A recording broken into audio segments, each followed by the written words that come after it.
Hi guys. Tonight we step into the bitter chill of the Rocky Mountains, where breath turns to silver mist, and the silence feels older than time itself. You stand at the edge of a frozen stream, boots sinking into snow so deep it could swallow your legs. The wind hums through the pines like a warning, brushing against your cheek with the sharp sting of a blade.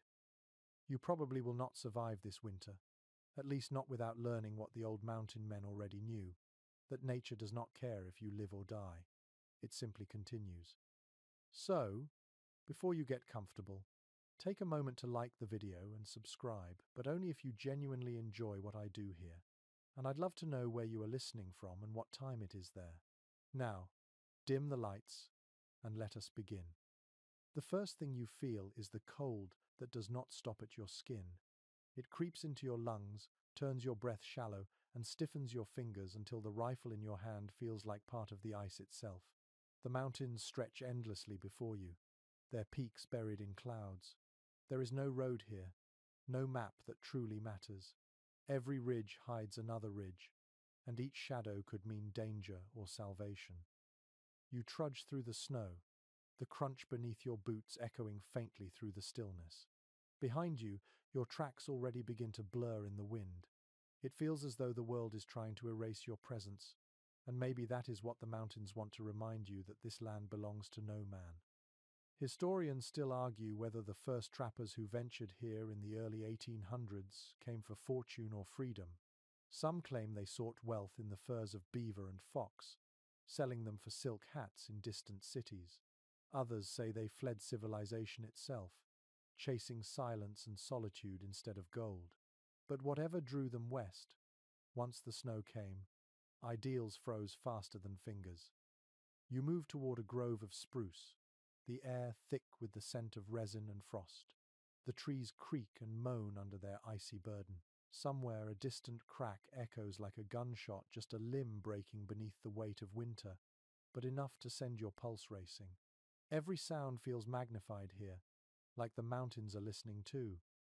A mainstream fact floats through your thoughts. During the harshest winters, temperatures in the high Rockies could drop below 40 degrees Fahrenheit, even during daylight. Campfires struggled to stay lit, and men wrapped themselves in layers of animal hide just to see the dawn. They called this season the White Silence, because it swallowed everything: voices, hope, even time. You imagine the first snowstorm of the year. The flakes start gently, floating down like feathers. But within hours the wind howls, bending trees and filling every crack in your clothing with ice. You huddle beside your fire, guarding its flicker like your heartbeat. The flames hiss and leap, painting orange halos on the snow. Sparks rise and vanish into the blackness above, a reminder that everything here burns out quickly. Your breath fogs the air in ghostly plumes. You pull your coat tighter, fur brushing against your neck. The smell of smoke clings to you, a comforting, almost human scent, in a world where everything else smells of pine and frozen stone. The hunger creeps in next, slow and steady. You think of food stored miles away, unreachable now. Your belly growls, and the sound seems too loud, as if it might draw attention. A quirky fact slips into your mind. Some mountain men reportedly lined their boots with dried moss, believing it kept the cold from crawling into their bones. Others claim to chew pine needles for a hint of vitamin C to fight scurvy. Strange solutions, but when the nearest doctor was 1,000 miles away, superstition and survival became the same thing. You look up at the sky, an endless stretch of grey. The sun hides like a shy child, refusing to show its face. The stillness feels alive, heavy with meaning. Your fingers ache, but you keep moving, one careful step at a time. You pass the bones of a fallen tree, its trunk split by lightning long ago, charred wood against the snow-black scars in a white world. It reminds you that fire and frost are not opposites here. They are partners, both ready to consume whatever dares to linger. You wonder if the men before you felt this same mix of awe and fear, this sense that the mountain itself was watching. The air grows thinner as you climb. Each breath burns. The sound of your own heartbeat becomes louder than the wind. You pause at a ridge and look down at the valley below, a sea of white, unbroken, except for the faint trail of a frozen river.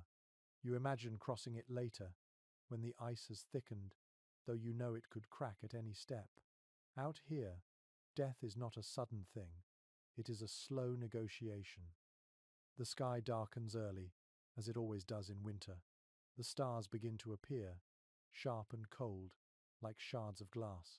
You remember the stories of trappers who learned to navigate by them, counting constellations while waiting for morning. Historians still discuss how accurate those tales were, but it hardly matters now. When you are this far from everything, even myths become maps. Your body trembles as the temperature drops. You think of shelter, of warmth, of the promise of a fire waiting somewhere ahead.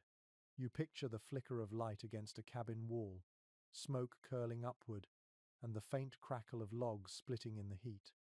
You imagine what it would feel like to take off your boots, to feel blood rush back into your toes, to thaw the ache from your hands.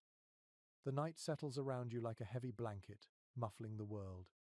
Somewhere nearby, a wolf howls a long, lonely sound that echoes across the valley.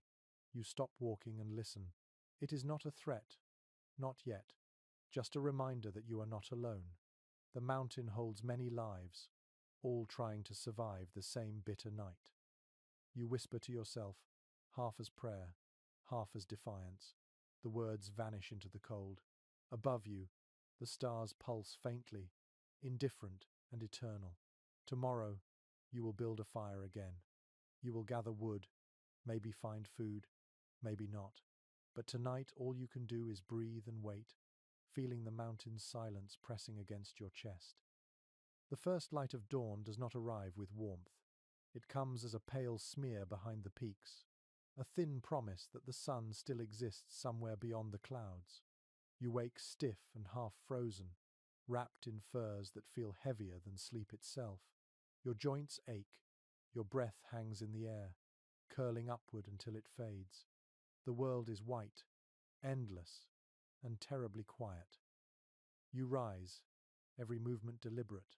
Around you lies the wreckage of the storm's temper, branches scattered, drifts piled high, snow packed against the side of your crude lean-to. It is not much of a home yet, just a frame of poles and pine boughs tied together with strips of rawhide. But it is what you have, and out here, what you have is everything. Historians still debate whether most trappers built cabins immediately or waited until deep winter forced them to settle. Some accounts describe men surviving weeks under little more than canvas and determination before gathering the tools to raise proper walls. You, standing here with numb hands and a dull axe, decide not to wait. The first swing bites into the frozen wood, sending a shock through your arms. The sound of the axe is the only thing alive in this silence. Each strike echoes through the trees, measured and heavy. Chips of frost-coated bark scatter into the snow. You work until sweat gathers on your back, freezing almost as soon as it forms. It takes hours to fell enough trees for a cabin. The logs roll roughly when you drag them, leaving gouges in the snow. You build the walls low at first, stacking the trunks so that the wind will pass over instead of through. There is a rhythm to it, a pulse of work and breath that begins to warm you from within. A mainstream historical fact drifts through your mind as you work. By the 1830s, experienced mountain men often built their cabins in valleys near running water, both for easy access and for trade routes that connected to forts like Laramie or Bent's Fort. Water meant life, even when it froze. It also meant danger, since floods in early spring could sweep entire shelters away. You pause to sharpen your axe with a small whetstone, the metallic scrape cutting through the wind. The smell of sap sticks to your gloves. You glance toward the river below, already a band of silver ice glinting between dark trees. Inside your half-finished walls, you begin to imagine warmth. You picture the fire pit in the center, the smoke rising through a hole in the roof, the fur pelts hanging like trophies of endurance. The logs groan softly as you fit them tighter, sealing cracks with mud mixed from thawed earth and pine needles. It is crude mortar, but it will do. Then comes the roof. You lash together rafters of spruce and cover them with layers of bark and hide. The air smells of resin and animal oil, sharp and earthy. You stop for a moment, watching the wind ruffle the treetops above, thinking how fragile this structure would look to anyone else. To you, it feels like a fortress. A quirky tidbit floats to mind from some half-remembered journal. One trapper supposedly carved prayers into the doorframe of every cabin he built, believing the wood would remember and keep him safe. You trace your finger along the fresh grain, considering it. Maybe you will carve something too, though you doubt the mountain listens. Still, superstition costs nothing but time. You hear the faint crack of ice somewhere nearby and instinctively reach for your rifle. Out here, sound carries strangely. It could be a deer shifting its weight or a bear waking in confusion. You wait, every muscle tense, until the silence returns. You return to your task, driving pegs through the corners of the structure, sealing each joint with care. The sky begins to darken again, not with storm this time, but with dusk. In the dim light, your work takes on a strange glow, the logs black against the snow, the cabin crouched low like a beast waiting for night. Historians still argue whether these early shelters counted as homes or simply survival stations. Some letters from the period describe them as dens or holes against death, which feels more honest. Yet in that rough space, with walls close enough to touch from any corner, men dreamed, prayed, cursed, and lived another day. You light a small fire just outside, feeding it slowly, coaxing the flames like a child learning to breathe. The wood hisses as moisture burns away. You hold your hands over it until you feel the first real warmth of the day. It is almost shocking. The fire's light paints your new home in gold and shadow. You drag a pelt inside, spreading it across the packed earth floor. The smell of smoke and hide fills the air, and for a fleeting moment you imagine comfort. Tomorrow, you will line the walls with fur, hang your traps by the door, and maybe even carve a small shelf for your few possessions. But tonight, you simply sit and listen to the wind testing your handiwork. You think about the men who tried to live here before you. Some vanished into the snow, leaving nothing but rumors. Others returned east with stories no one believed. The mountains swallow history as easily as they swallow men. You are part of both now, another soul wrapped in fur and frost, daring to call this wilderness home. The night deepens. The stars return, scattered across the black sky. The fire's glow flickers against the walls, and the sound of the wind becomes almost gentle. You close your eyes, exhausted but alert, feeling the pulse of the mountain through the logs you laid with your own hands. This is where survival begins, not with courage, but with structure, with something that stands between you and the cold. Tomorrow, the hunt for food will start again. Tomorrow, you will test the traps, check the river, and maybe see smoke from another man's fire far off in the valley. But for now, you breathe in the scent of sap and smoke, and for the first time in weeks, you feel something close to peace. The snow outside your cabin deepens overnight, settling into drifts that climb almost to the windowsill. When you step out at dawn, the air bites like sharpened glass. Each breath scrapes the back of your throat, leaving a faint ache. You move slowly, careful not to waste warmth or motion. This is the rhythm of winter now. Measure everything, even the way you breathe. You tighten the belt around your coat, brush the frost from your beard, and sling your rifle across your shoulder. The hunt is not about glory or sport, it is about survival, plain and cold. Fur will keep you alive through more ways than one. You need it for warmth, yes, but also for trade. Without it, there is no salt, no powder, no tools. Out here, the currency is measured in pelts, not coins. Records from the early fur trade show that beaver pelts once fetched nearly their weight in silver in distant markets. In London and Paris, gentlemen and ladies wore the soft, glossy felt made from the undercoat of these animals, never knowing that each elegant hat had begun its journey in a frozen mountain stream. You think about that sometimes, the strange chain that ties you, a half-starved trapper, to someone sipping tea in a room lined with velvet curtains. You reach the edge of a frozen creek and kneel. The ice is thick, pale blue under a thin skin of snow. You tap it gently with the butt of your rifle, then clear a hole with the point of your knife. The water beneath is black and sluggish. Here is where you set your traps, heavy steel jaws on a wooden stake, baited with castoreum scraped from another beaver. The smell is musky and sharp, almost chemical. One curious account from a trapper's diary describes men chewing on pine resin and tobacco to mask their scent from animals. You try not to imagine the taste. Survival has no regard for refinement. The sun climbs a little higher, throwing a weak light across the valley.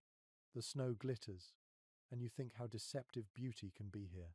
You check the traps you set yesterday, brushing snow away from each one. The first is empty, the second too. At the third, you find success, a beaver caught cleanly, already frozen stiff. You mutter a quiet apology as you free it. You will skin it later, thawed by firelight.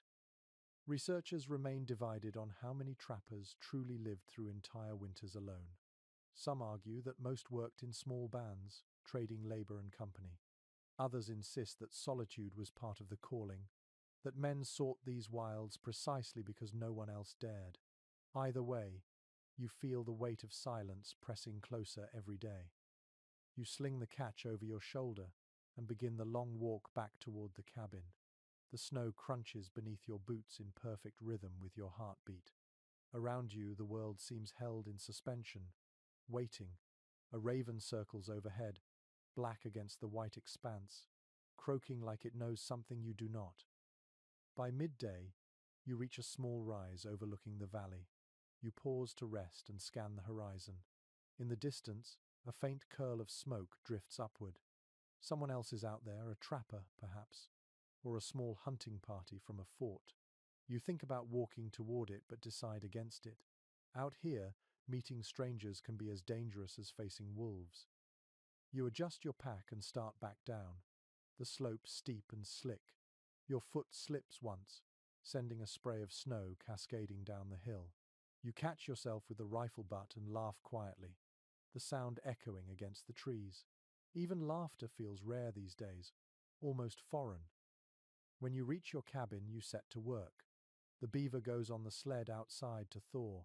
You kneel by the fire, rubbing your hands, and begin to clean your tools. The smell of pine smoke fills the room. Each motion becomes ritual. Scrape, sharpen, oil, repeat. You find calm in the routine. In the corner, strips of fur already hang drying from a line. They sway gently when the door opens, whispering like ghosts. Some say that the early trappers could tell the quality of a pelt by touch alone, running their fingers through the fur with a reverence usually reserved for holy relics. Maybe that is true. Out here, fur is faith. It is the difference between freezing and seeing another sunrise. Night creeps up early again, swallowing the last light. You sit near the fire, staring into the flames. The warmth paints the walls in soft gold. You eat a small meal of dried meat and beans, the taste blunt but filling. The crackle of burning logs becomes a kind of music, steady and familiar. You think of the trading posts scattered far away at the edges of the frontier. There, men like you bring their bundles of hides, barter them for bullets, coffee, or rum. Sometimes they trade stories instead, long and winding tales of snowstorms, bear attacks, and close calls. Many of those stories are exaggerations, but in a land like this, exaggeration is just another form of truth. You roll another log into the fire and stretch out on your bed of furs. The smell of smoke and leather clings to everything. The walls creak as the wind rises outside, testing every joint and seam you built. But the cabin holds. You close your eyes and let the sound of the fire lull you towards sleep. Before you drift off, you think about what these furs will mean come spring food, tools, maybe even passage to another valley. But for now they are warmth, the soft armor between you and the endless cold. Outside, The wind howls across the drifts. But in here, wrapped in smoke and fur, you have bought yourself one more night. Morning breaks in silence, the kind that feels too deep to disturb. The air is heavy with cold, still and sharp enough to sting your lungs. You wake slowly, surrounded by the smell of smoke and fur, the faint crackle of embers still alive in the hearth. Your fingers ache as you reach for your coat.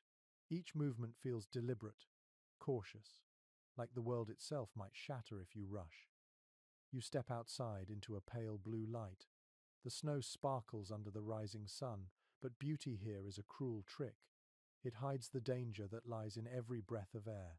You pull your collar higher, remembering how quickly exposed skin can burn from cold. The mountain wind has teeth, and you have learned to respect every bite. Today is not for hunting or trapping. Today is for preparing what will keep you alive through the deepest part of winter, your clothing. Layer by layer, stitch by stitch, survival is sewn together with patience and rough hands. From a pile near the door, you drag the dried hides you stretched last week. The smell of tanning solution still clings to them, bitter and earthy. You begin scraping the inner side of the skin, smoothing it until it feels soft and pliable. Each stroke of the knife sends up a faint rasping sound, steady and soothing. The cabin's walls echo with it, the rhythm of a craftsman at work. Diaries from early trappers mention that clothing was both art and necessity. Many men learned from indigenous teachers, Shoshone, Crow, and Blackfoot women who understood better than anyone how to turn hide into warmth. They taught which furs breathed and which trapped heat, which threads to use, and how to stitch seams tight enough to hold against freezing wind. Without that knowledge, most newcomers never saw another spring. You spread out a length of thick buffalo hide. It is rough, dense, nearly unbreakable. It will become your outer coat, the armor against blizzards and icy gusts. You work by firelight, cutting the hide into shape with a bone-handled knife, folding it carefully around a liner made of rabbit fur. The fur side faces inward, soft against the skin. A journal kept by an old mountain man recounts how he lined his mittens with rabbit fur and his hat with foxtails to trap warmth around the ears. He claimed no frostbite ever touched him again. You smile faintly at the thought, though your fingers are already numb. You pause for a moment and flex your hands before stitching. Your needle is a bent fish hook, your thread thin strips of sinew. Every pull of the needle squeaks faintly against the hide. You fall into a rhythm. Pierce, pull, tie, repeat. The smell of smoke mixes with leather, filling the room with a scent that feels both ancient and familiar. Outside, the wind begins to pick up, a low moan winding through the trees. The sound feels almost human, like a voice calling from far away. You glance toward the small window, frost crystals spreading across the glass in delicate white veins. For a second, the cabin seems to breathe along with you. Experts still question how some mountain men managed to survive temperatures that dipped below -40. Some say it was sheer stubbornness. Others credit clothing so layered and heavy that men could barely move. Whatever the reason, those who endured did so wrapped in fur and resolve. You drape the finished coat across your shoulders and test its weight. It feels like wearing a bear's hide, thick and reassuring. The warmth begins to seep into you slowly, like the first sip of whiskey after days in the cold. You laugh quietly, shaking your head.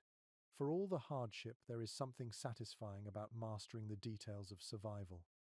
As afternoon wanes, you turn your attention to your boots. The leather has cracked at the seams, and one sole has started to peel. You soften the hide over the fire and patch it with new layers. Then you pack the insides with dried moss for insulation, pressing it down tight. Some trappers swore that moss kept their feet warm even in the worst snow. Whether truth or wishful thinking, you will take every bit of luck you can find. The sun slips behind the peaks early, leaving the world tinted in blue shadow. Inside, your cabin glows like a lantern, the fire casting rippling light across the walls. You hang the new coat near the door, admiring the sturdy seams. You run your hands along the stitching and think of the people who once taught this craft. their hands just as cold and steady as yours. You make yourself a small meal of cornmeal mush and coffee boiled to bitterness. The first sip burns your tongue, but you do not mind. As you eat, you imagine what it must have been like for those who first wandered into these mountains, wearing the thin coats of the cities they left behind. Most did not last long. Those who did became something else entirely part of the wild itself. The fire pops, sending up sparks that wink out before they touch the ceiling. You lean back on your bed of pelts, pulling the buffalo robe over your legs. The warmth seeps in quickly, numbing the ache in your feet. Before you sleep, your thoughts drift to the way survival changes a man. You came here for freedom, maybe even adventure. But now you understand that freedom costs comfort, and comfort costs vigilance. Every stitch in your clothing, every line in your hands, every scar on your skin tells the same story. You belong to the cold now, but the cold has not claimed you yet. Outside, the wind continues its lonely song. The trees sway, the snow whispers against the walls, and inside your small cabin, you sleep wrapped in layers of fur and faith. The morning arrives, grey and heavy. The sky looks close enough to touch, swollen with snow. You step outside, boots crunching through the crusted drifts, and your breath curls upward in small clouds. The world smells faintly of pine and smoke. Every sound feels dampened, as if the cold itself absorbs noise. It is quiet, too quiet, and you feel that familiar mix of awe and unease that the wilderness inspires. Today, your only task is to keep fire alive. In these mountains, warmth is not a comfort. It is a full-time occupation. Without it, your muscles stiffen, your mind dulls, and sleep becomes something dangerous. You kneel beside your pit, brush away the snow that crept in overnight, and check the embers beneath the ash. A faint red glow answers. You smile. There is an old saying among trappers that a man is only as alive as his fire. Letters written by fur traders in the early 19th century describe how one spark meant the difference between another sunrise or a slow, frozen death. Even seasoned men feared the long nights when damp wood refused to burn. You gather what kindling remains: a few pine twigs, a strip of bark, a shred of cloth dipped in bear grease. The grease smells sharp and wild, but it catches easily. You strike flint against steel. Once, twice, again. Sparks leap out, hiss, and fade. You strike once more, and finally a spark bites into the cloth. You bend low, blowing gently until the ember grows. A faint crackle rewards your patience. The flame begins as a whisper, then grows into a steady murmur. You feed it slowly, one twig at a time, coaxing it like a skittish animal. When the first log catches, the glow reflects against your hands, painting them gold and orange.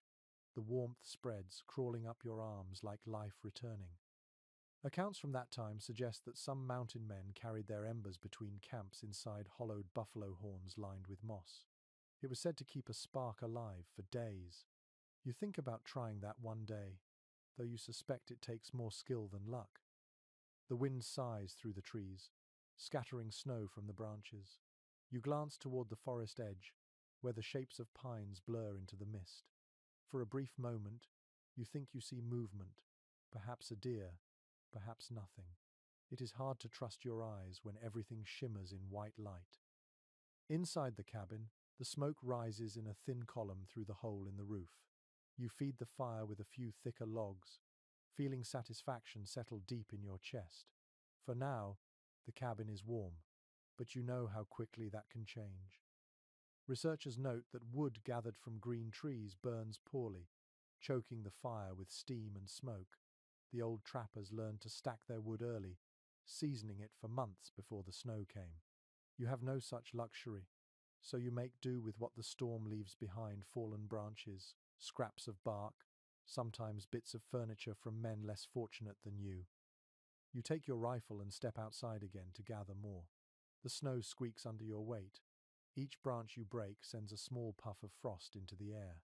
The cold has a sound all its own, a kind of brittle hum that vibrates in your bones. You gather what you can, tie it in a bundle with a strip of rawhide, and haul it back to the cabin. Inside, the fire burns brighter.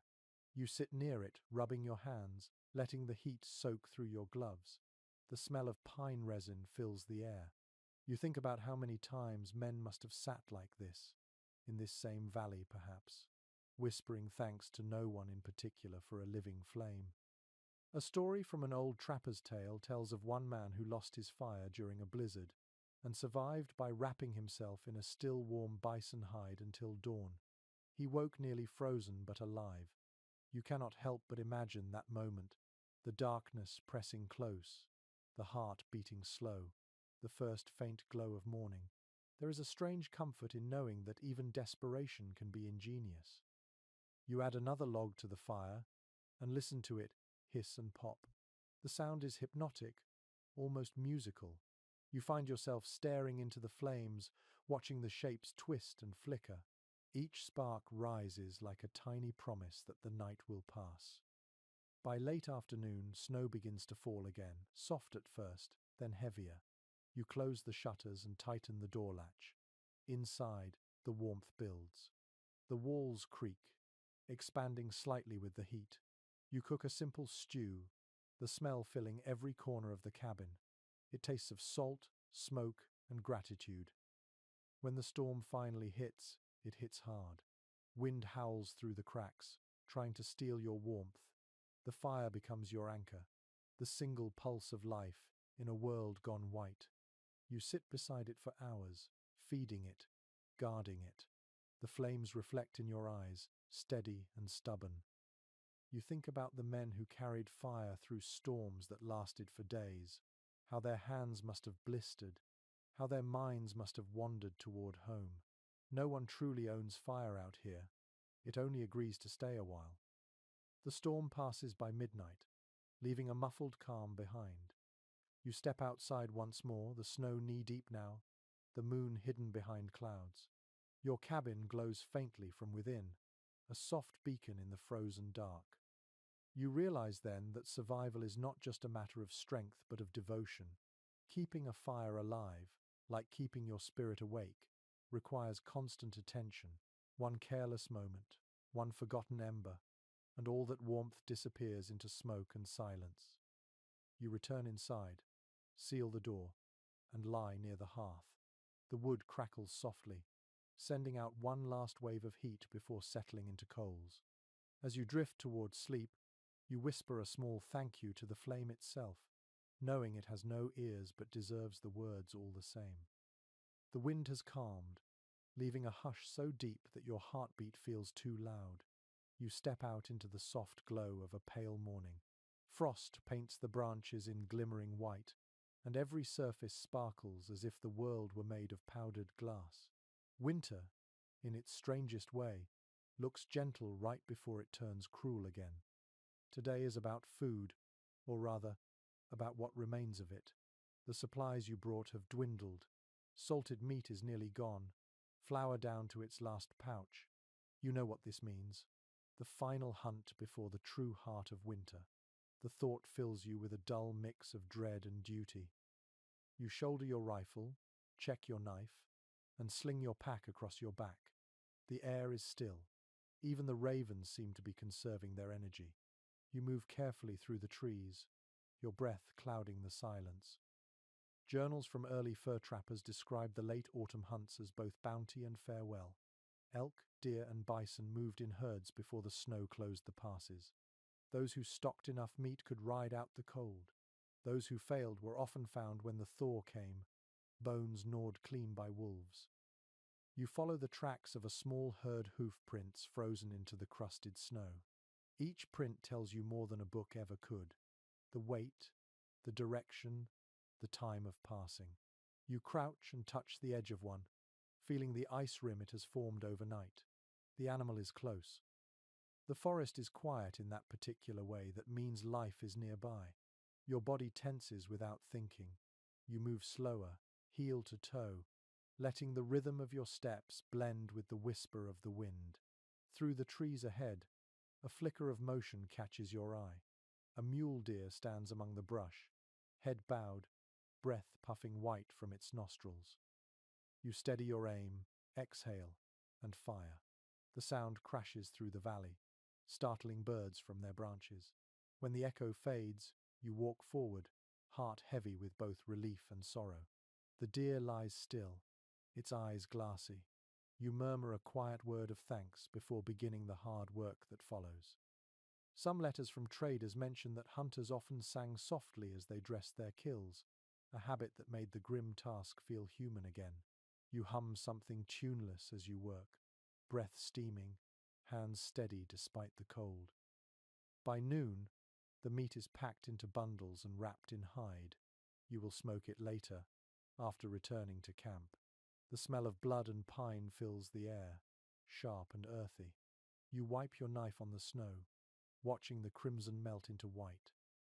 As you trudge back toward your cabin, you think about how fragile this balance truly is. Food means life, but it also attracts danger. Wolves have keen noses, and the smell of fresh kill is a summons they never ignore. It was noted in frontier journals that men sometimes hung their meat in trees or buried it under ice to keep predators away. Others claimed to sleep beside their stores with rifles ready, preferring to fight rather than lose everything. You glance at the surrounding woods, half expecting yellow eyes to gleam back. The path home feels longer under the weight of the pack. The cold digs into your shoulders, and your legs ache from the uneven snow. When you finally see the outline of your cabin, a flicker of gratitude warms you more than the fire waiting inside. You unload the meat and begin cutting it into strips for drying. Smoke curls through the chimney, carrying the scent of burning pine. The air inside grows hazy, thick with the aroma of fat and wood. You hang the strips from poles, watching the droplets of grease sizzle in the heat. Some trappers experimented with odd preservation methods, mixing meat with berries or covering it in melted tallow. One diary even mentions meat packed in snow and sealed with ash to last until spring. The ingenuity of hunger has no limits. You sit near the fire, hands raw, knife resting across your knees. The world outside has turned to grey twilight, the kind that arrives early and overstays its welcome. The sound of dripping fat mingles with the crackle of wood. You let the warmth soak into your bones. Experts today still discuss how these solitary men managed such endurance. Was it skill, instinct, or something deeper, a refusal to let the wilderness win? You think about it, staring into the fire, and decide it might be a bit of all three. When the last strips are hung, you step outside again. The sky is bruised with the colors of dusk. Snow begins to fall, slow and soft, erasing your tracks as quickly as they form. You look up, feeling the flakes melt on your skin. The storm is gentle now, but you know what comes next. You return inside and close the door, sealing yourself in with the smell of smoke and venison. The walls creak as the temperature drops, the sound like distant whispers. You lie back on your bedding, exhausted but satisfied. The fire burns low. Outside, the snow thickens until the cabin feels buried in silence. You think about how every meal, every fire, every breath out here is borrowed time. Survival is not a victory. It is a truce with nature, one you must renew daily. Your eyes grow heavy. The room glows faintly from the dying embers. The smell of smoked meat lingers in the air, mingling with the faint sweetness of pine. You let that scent pull you towards sleep, your mind drifting through the memory of snow, fire, and quiet gratitude. The storm lasts through the night and into the next day, wrapping the mountains in silence so deep it feels sacred.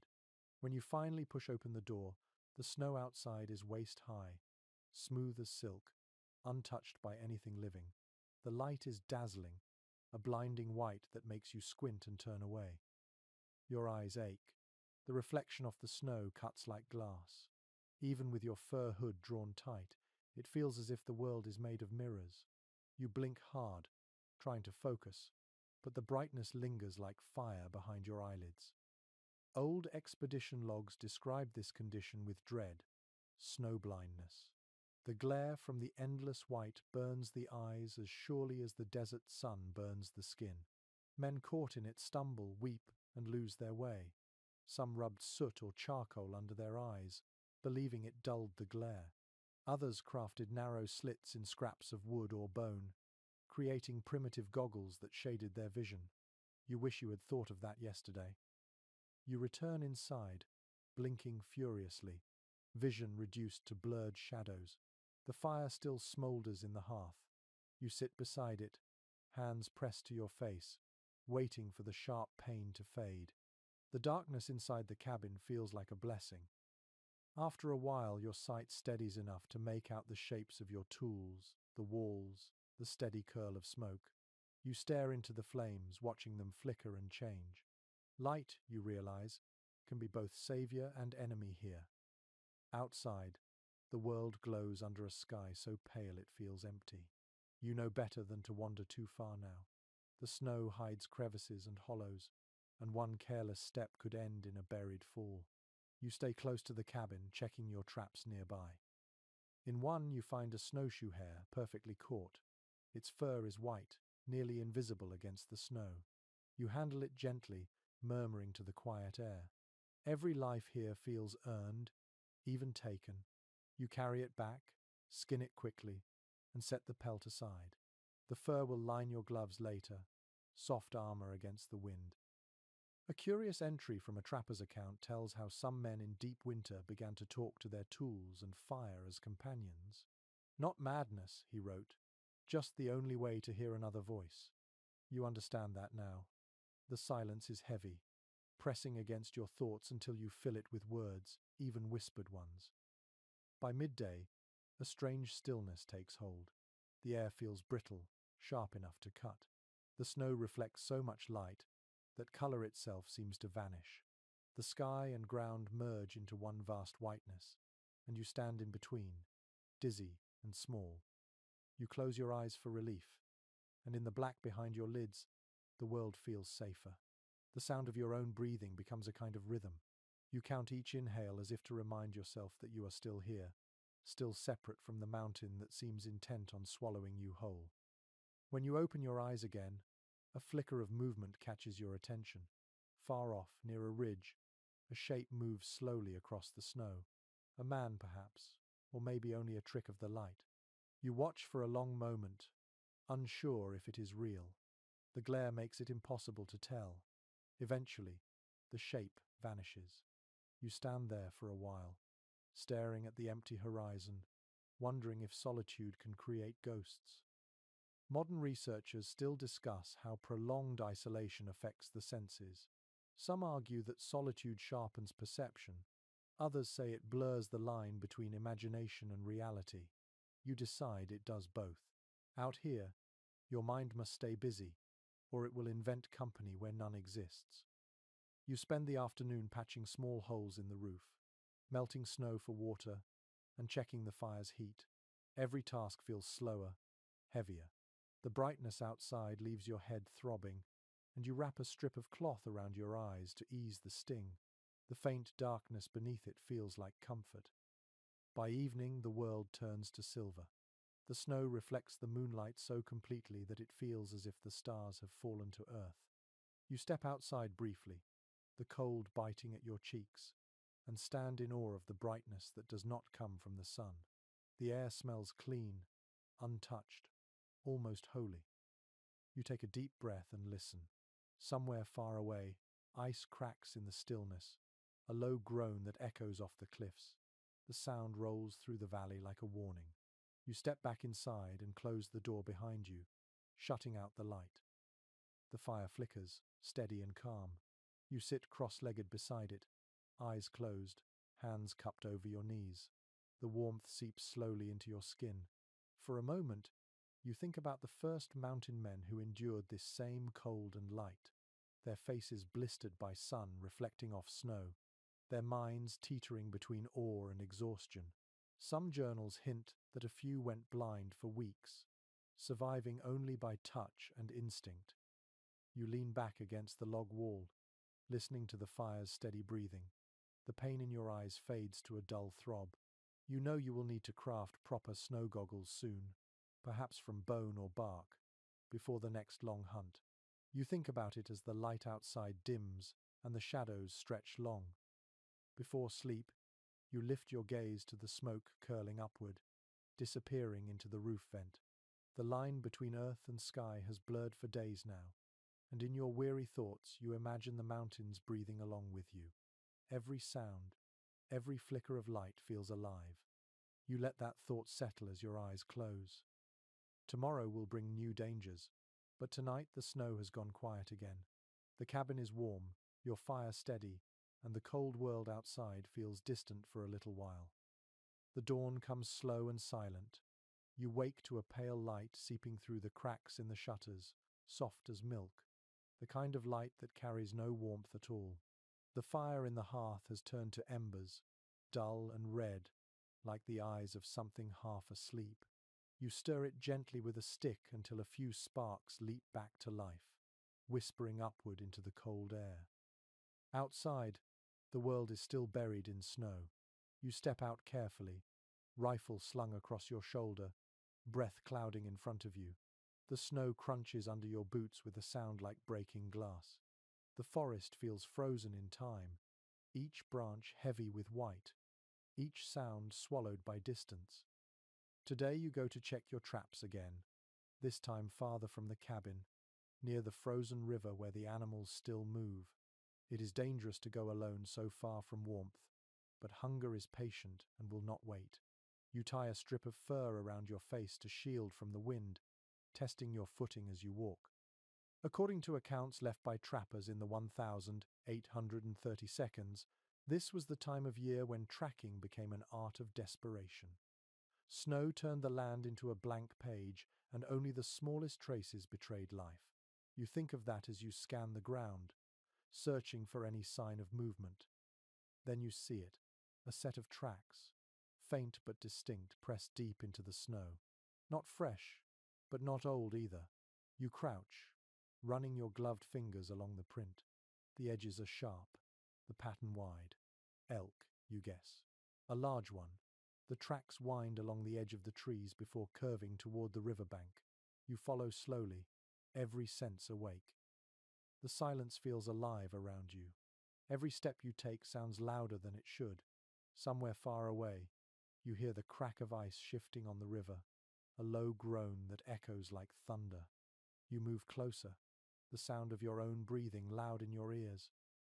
In the distance, the river stretches like a sheet of silver, frozen solid except for a dark seam in the middle, where water still flows beneath the surface. You spot more tracks there, mingled now with smaller ones. Rabbit, maybe fox. The snow tells the story of 1,000 quiet struggles you will never witness. A note found in a trader's letter once described how the best trappers read tracks as though they were written words. A wide print meant wait, a broken twig told direction, a scatter of snow showed panic. Out here, the land itself speaks, if you are patient enough to listen. You crouch by a fallen tree, setting a new snare. The motion is practiced now. You twist the wire, wedge it between roots, dust snow lightly over it. The trick is to make the world look untouched again, as if your presence were never here. The irony makes you smile. You depend on what you can catch, yet you must pretend you are invisible. As you move, something catches your eye near the river's edge. A single print, deeper than the rest, long and narrow. You freeze. It is not from an animal.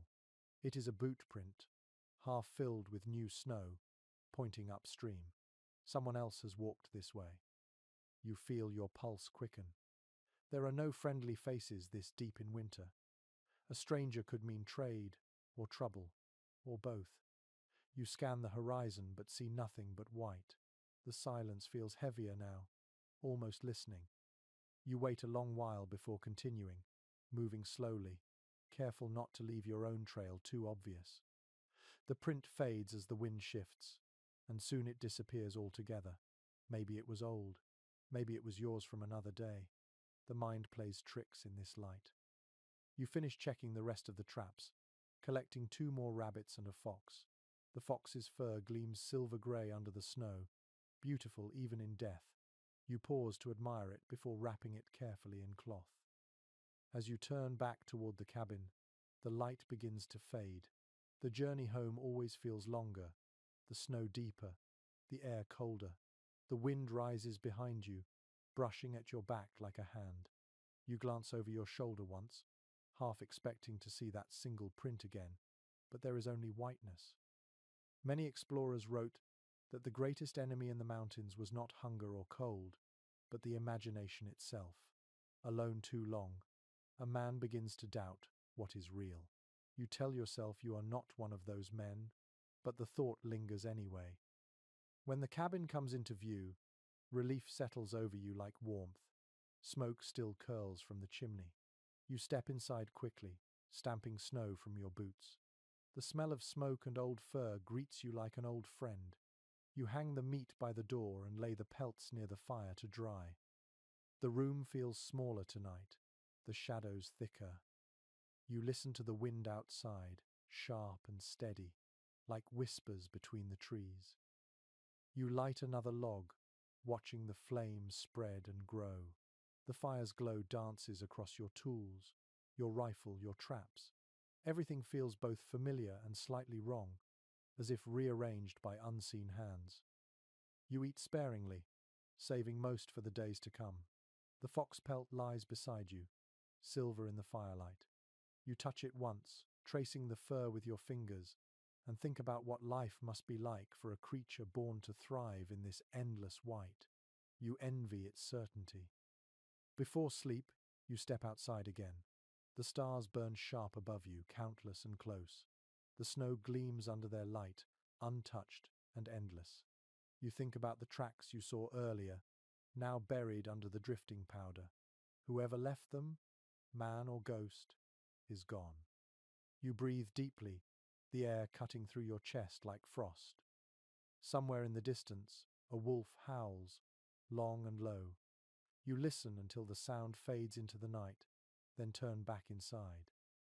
The cabin door closes behind you with a soft thud. The fire's warmth greets you, wrapping you in its glow. Outside, the wind keeps its secrets. Inside, you keep yours. For now, that feels fair. Sleep does not come easily anymore. The nights stretch too long, the silence too wide. You wake often, unsure of what pulled you from dreams, the wind, the crackle of the fire, or something else entirely. Tonight feels heavier than usual, as if the air itself presses closer. You sit up, listening. Outside, the world is hushed. Even the wind has stopped moving. It feels like the mountains are holding their breath. The stillness hums in your ears until you cannot bear it. You reach for your coat, light a stub of candle, and sit at the edge of the bedroll. The flickering light throws shadows that sway along the cabin walls like slow dancers. Loneliness is a sound out here, not just a feeling. It whispers through the cracks in the logs and settles behind your ribs. You have not seen another human face in weeks, and though the quiet once felt peaceful, it now feels like something alive, something watching. Letters written by early trappers mention the same creeping unease. Some spoke to their fires, others carved faces into logs just to have someone to look at. One account told of a man who kept a skull on his mantle and called it partner. You are not there yet, but you understand him. You brew weak coffee, more habit than need. The bitter smell cuts through the still air. You take small sips, staring at the flame. The heat feels good against your hands. Each sip seems to anchor you back in the world. Outside, an owl calls from the trees, low and steady. You listen, grateful for the sound, for proof that something else is awake. Then, almost immediately, another sound joins it, a faint crack, like a footstep in the snow. You freeze. You hold your breath, waiting. The sound comes again, closer this time. Your fingers tighten around the rifle resting by the hearth. The cabin feels smaller, the walls thinner. You rise quietly and move toward the window. Frost covers the glass, but through the tiny gap you scrape clear with your thumb, you see only darkness. A story once told in a trader's camp warned of how the mind tricks lonely men into hearing company where there is none. The wilderness does not speak, they said it only echoes. You repeat that to yourself, half to believe it. Minutes pass, then maybe an hour. Nothing stirs again. The fire burns lower, the candle shortens, and you begin to feel foolish. You set the rifle back down and sit once more by the fire. The logs shift softly, sending up a small shower of sparks. The quiet becomes almost comforting again. You think about how the mind creates rhythm just to survive, watching flames, counting breaths, tracing cracks in the wall. Out here, repetition is a kind of sanity. Researchers studying long expeditions later wrote about how isolation bends time. Days stretch, nights repeat, and soon a man cannot tell one from another. You feel that truth in your bones. Each sunrise feels like the same one returning, too stubborn to fade. You take out your small journal, the pages curled and stained from smoke. The pencil feels rough between your fingers. You write slowly, words uneven. Still alive, still quiet, still me. It feels strange to see your thoughts outside your head. You close the book, tuck it away, and smile faintly. Maybe someone will read it one day and wonder who you were. The candle gutters, flame shrinking to a bead of light. You lie back again, pulling the fur blanket to your chin. The air smells of smoke and cold earth. You listen for another sound, but hear only the faint creak of the roof adjusting to the frost. Before your eyes close, you think about the mountains beyond your walls. Somewhere out there, wolves prowl through the drifts, elk move in small herds, and the rivers sleep under their ice. You are part of that now, one more creature, simply enduring.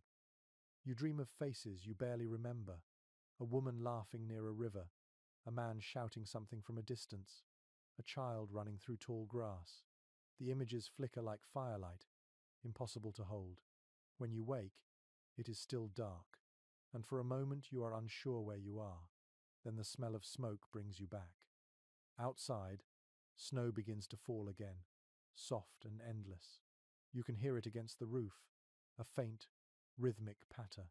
The loneliness does not leave, but it quiets, becomes something you can live with. You wrap the blanket tighter and close your eyes once more. There is peace in the small things, the warmth of the fire, the steady breath, the heartbeat that continues because it must.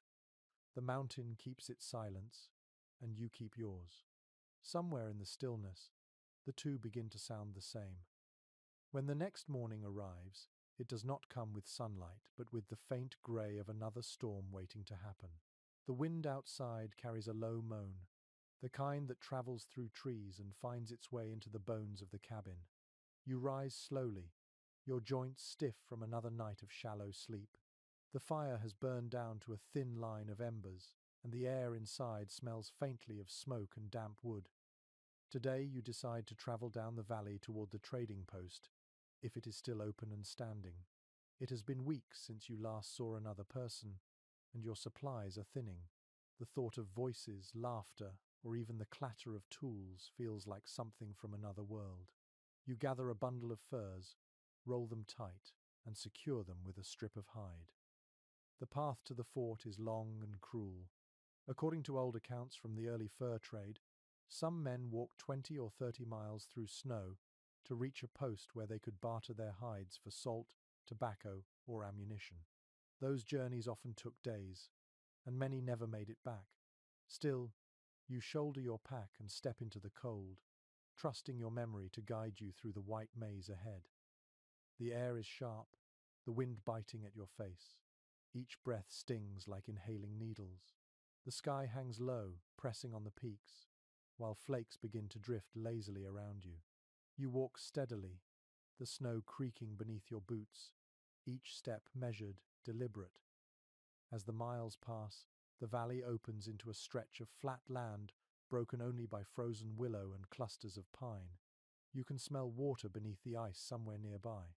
The sound of ravens echoes faintly, their voices harsh against the stillness. You think of the first time you made this walk, when the world still felt wide and welcoming. Now it feels ancient and watchful. At midday, you stop to rest by a fallen tree. You light a small fire with the coals you carried from home, feeding it twigs and bark until the flames catch. The warmth feels fragile in this endless cold. You take out a piece of dried meat and chew slowly, the flavor flat but familiar. A record written by a trader named Fontenelle once described these winter gatherings as both business and salvation. Mountain men would limp into the forts half frozen, clothes torn, eyes sunken, yet they laughed louder than any city dweller. For a few days, they could pretend they were civilized again. When you finally see the smoke rising from the distant fort, you feel relief deep in your chest. The small wooden structure crouches against the mountain's base, its walls blackened by years of weather and fire. As you approach, a pair of dogs bark, their voices cutting through the quiet. The door creaks open, and a man steps out. His face is half hidden by a scarf, his beard stiff with frost. He nods at you without surprise, as if mountain men appear from the snow every day. Inside, the air smells of tallow, tobacco, and wet fur. The dim light flickers over barrels and crates stacked against the walls. You unroll your bundle of hides across the counter. The trader inspects them silently, fingers rough but precise. "Fair skins," he mutters. He weighs them in his mind before offering you salt, flour, and a few bullets in trade. You nod. Words feel unnecessary here. Others sit near the fire in the corner, 3 men, each wrapped in layers of ragged coats, their faces lean and windburned. One of them looks up, nods once in quiet greeting. They share whiskey from a tin cup, passing it without speech. The sound of the fire and the faint clink of metal are the only reminders that life still moves. A curious entry from a missionary's letter described how these posts became sanctuaries of contradiction, half storehouse, half refuge. Men traded furs and food, but also stories, ghost tales of men lost to avalanches or creatures seen in the fog. You listen in silence as one of the trappers speaks of a storm farther west, snow so thick it buried a camp overnight. You nod, pretending not to feel the dread curling inside you. When your supplies are packed again, you take one last sip of whiskey offered by the men, its burn waking your senses. You thank them quietly and step back into the cold. The fort's door closes behind you with a groan, and the valley swallows the sound.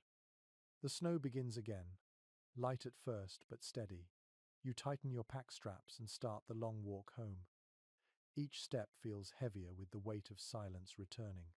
Yet something inside you feels steadier now. The firelight, the murmur of voices, even the brief human warmth have reminded you what you are fighting to stay alive for. The path back winds along the river.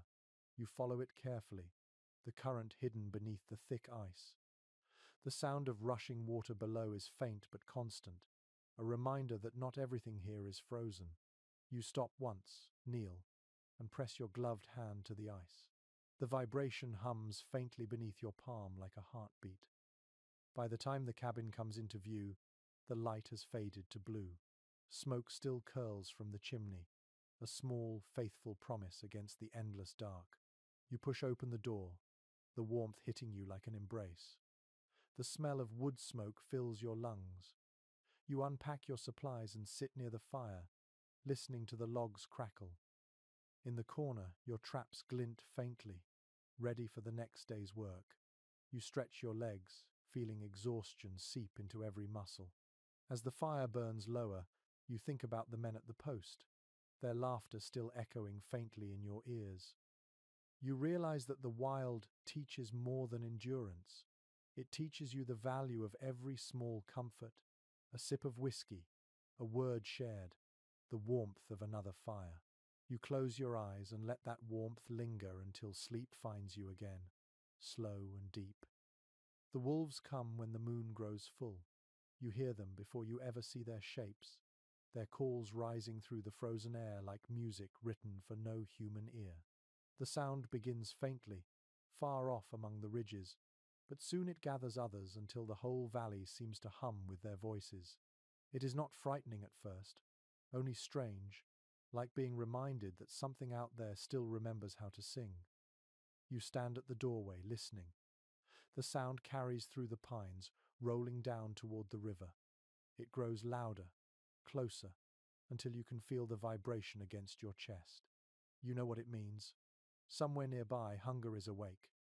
Travel journals from the 1,820 describe winter nights when trappers would sit for hours beside the fire, rifles across their knees, waiting for that long, mournful call. Wolves were rarely seen but always felt. The men spoke of them with a mix of respect and fear, calling them the mountain's other survivors. You understand that now better than any book could explain. You check your traps in the morning and find one torn apart, the steel twisted, the snow stained faintly red. You kneel and study the scene, noting the scattered fur, the deep claw marks.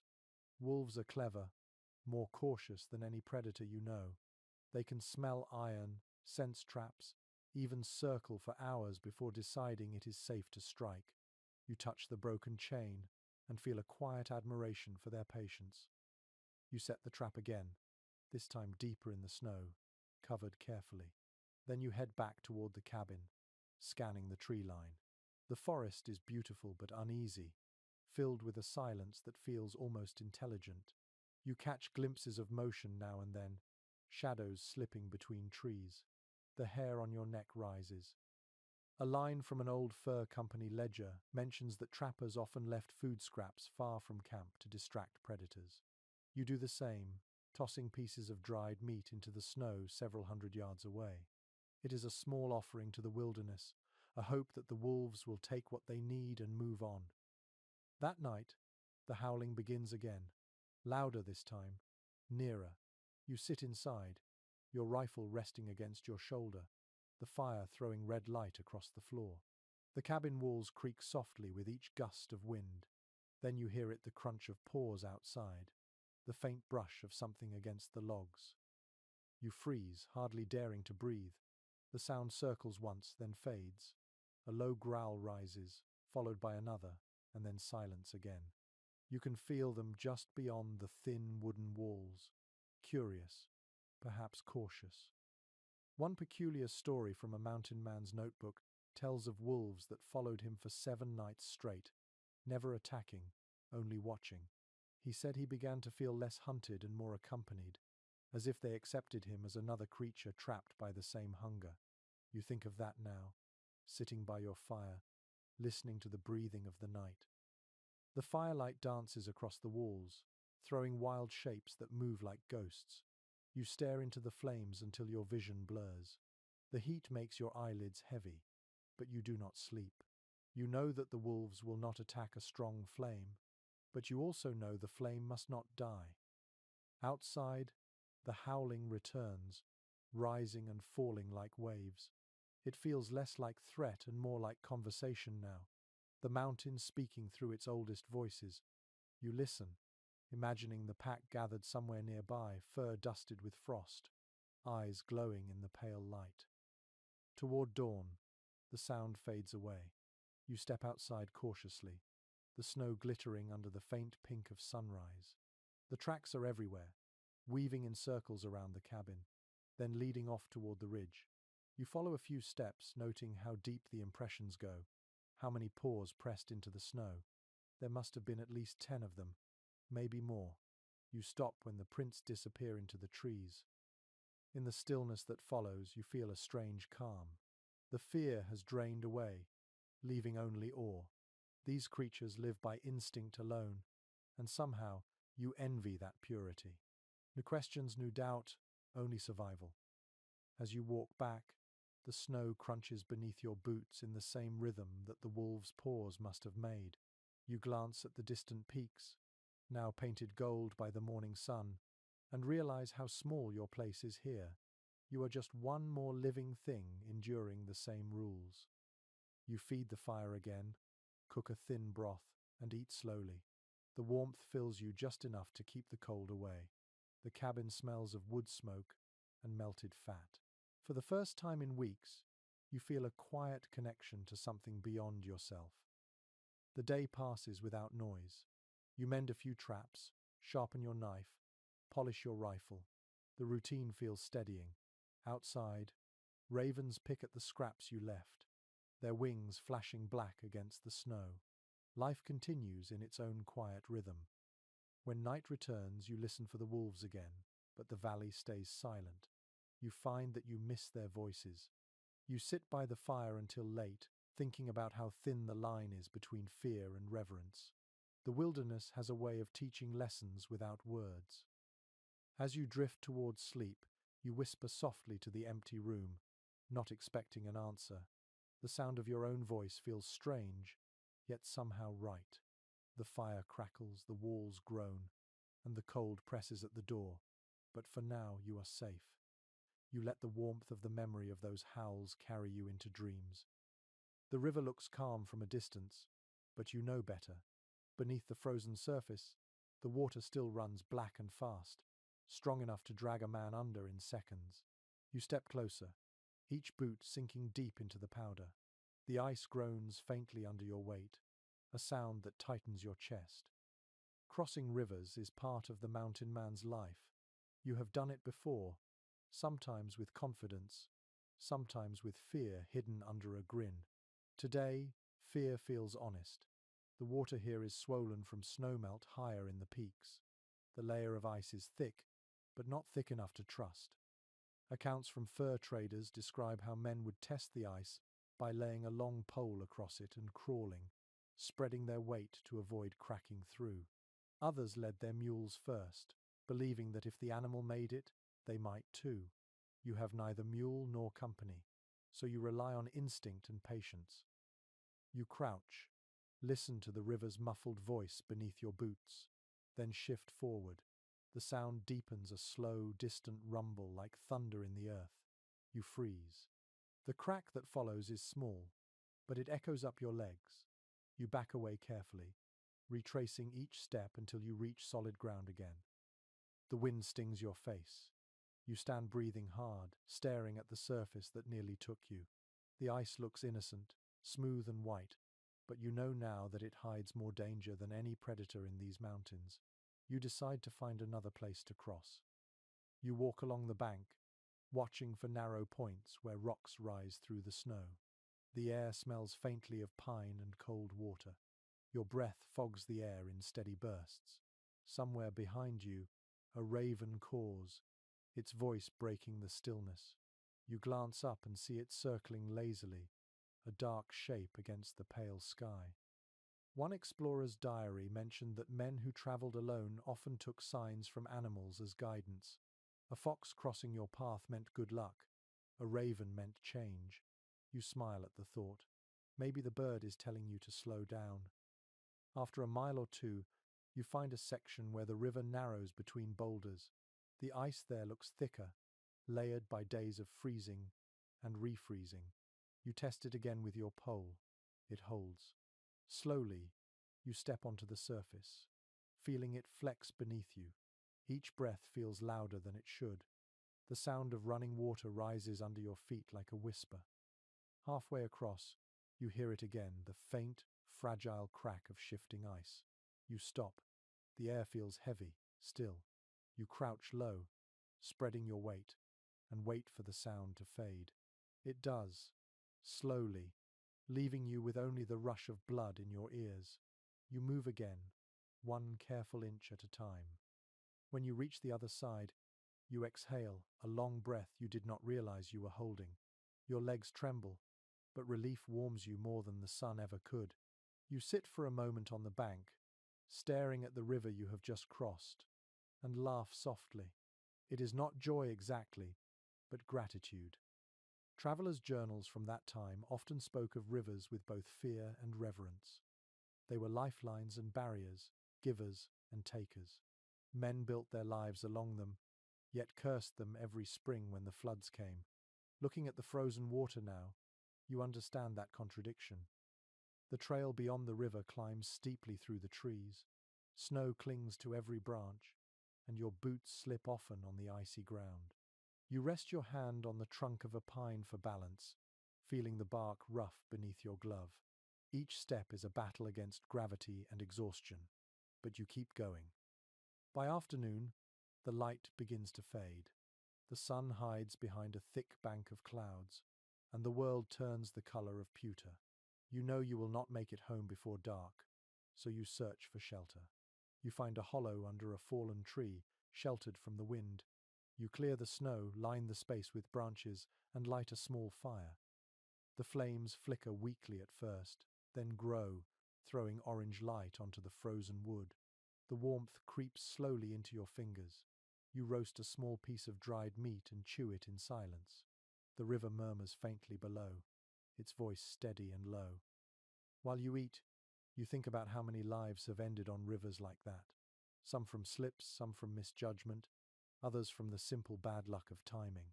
Historians still study the ledgers that record such losses, cold lists of names and dates, but those records miss the part that matters most. The sound, the fear, the decision to take one more step. You sit watching the fire, lost in the rhythm of its crackling. The orange light dances on the snow, reflecting like stars scattered at your feet. You add another log and pull your coat tighter. The night deepens around you, but the fear has passed. You have crossed the river, and that small victory feels enormous. In the stillness, you hear the ice shifting far away, a deep groan rolling down the valley. It sounds like the mountains sighing in its sleep. You smile, stretch out beside the fire, and close your eyes. Tomorrow you will climb higher, set new traps, and perhaps forget this crossing. But tonight, you rest, warm and alive beside the whispering water. The cold sickness begins quietly, like a secret you do not want to acknowledge.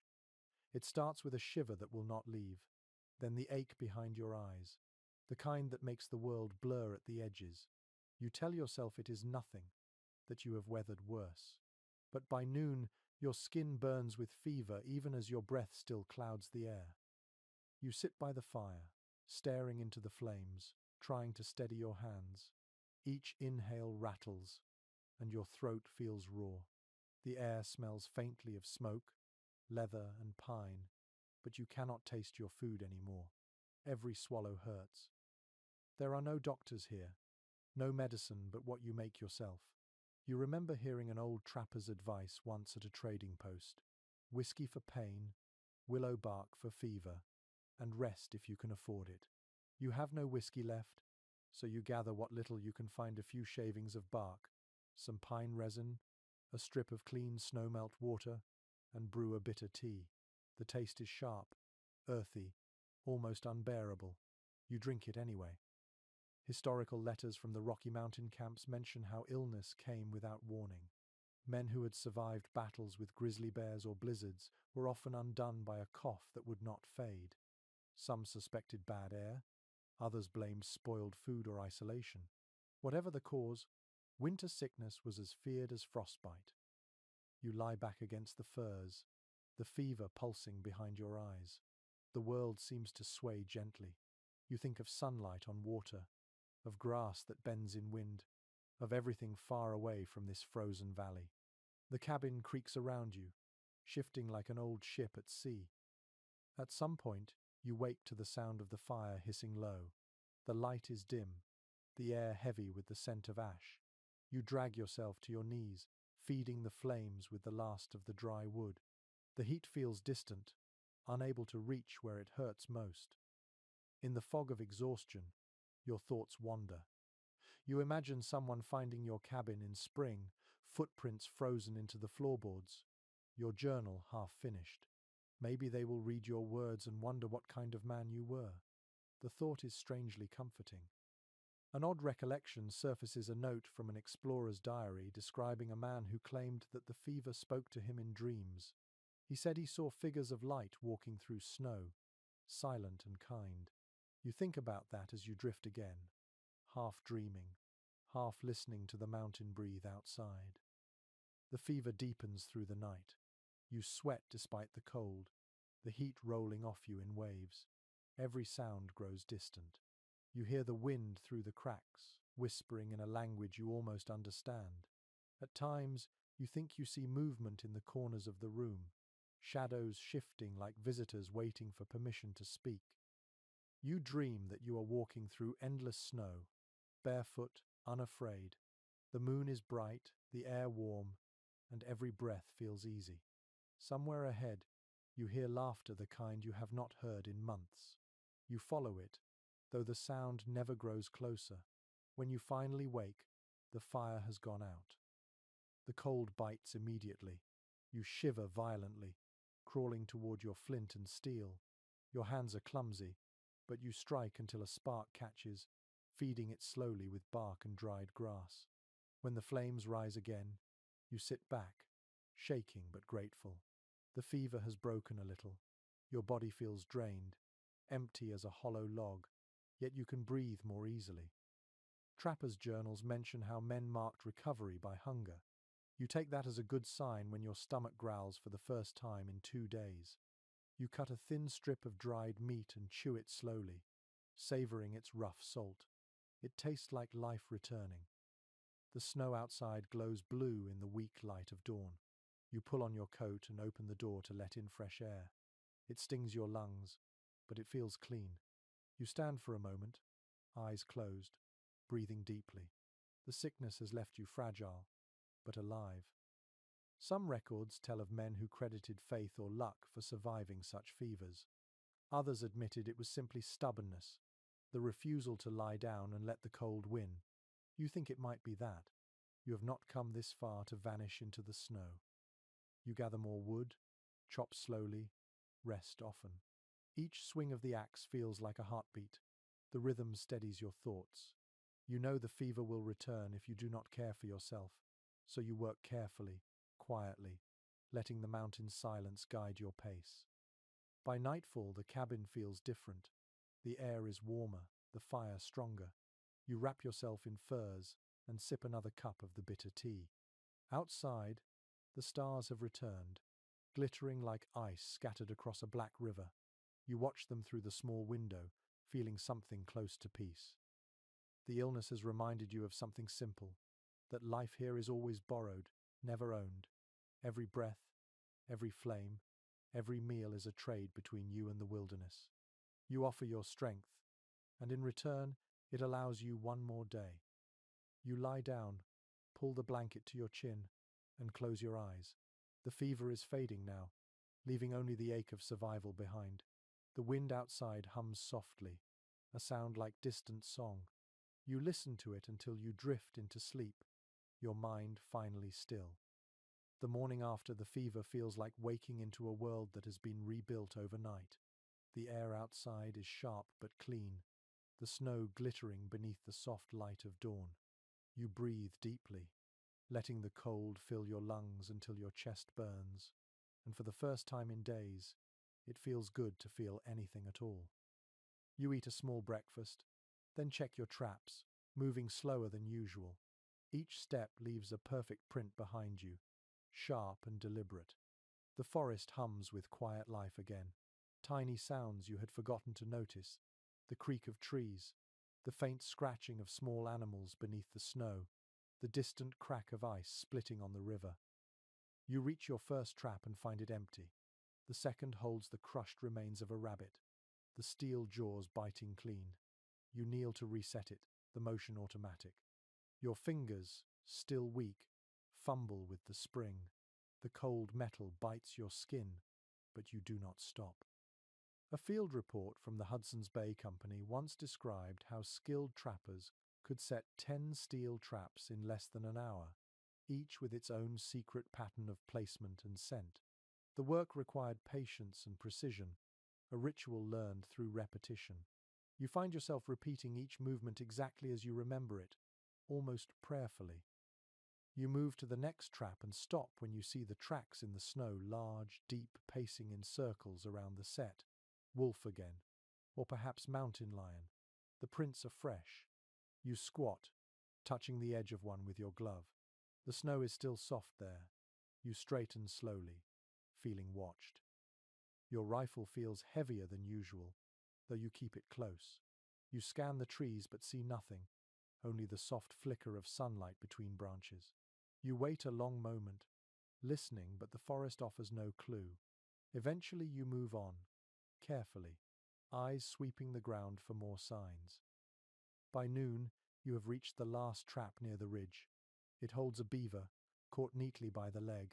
You kneel to free it and notice the faint shimmer of frost clinging to its whiskers. The body is heavy, its fur thick and perfect. You whisper a quiet thanks as you work. Every catch means another piece of life, another trade waiting in spring.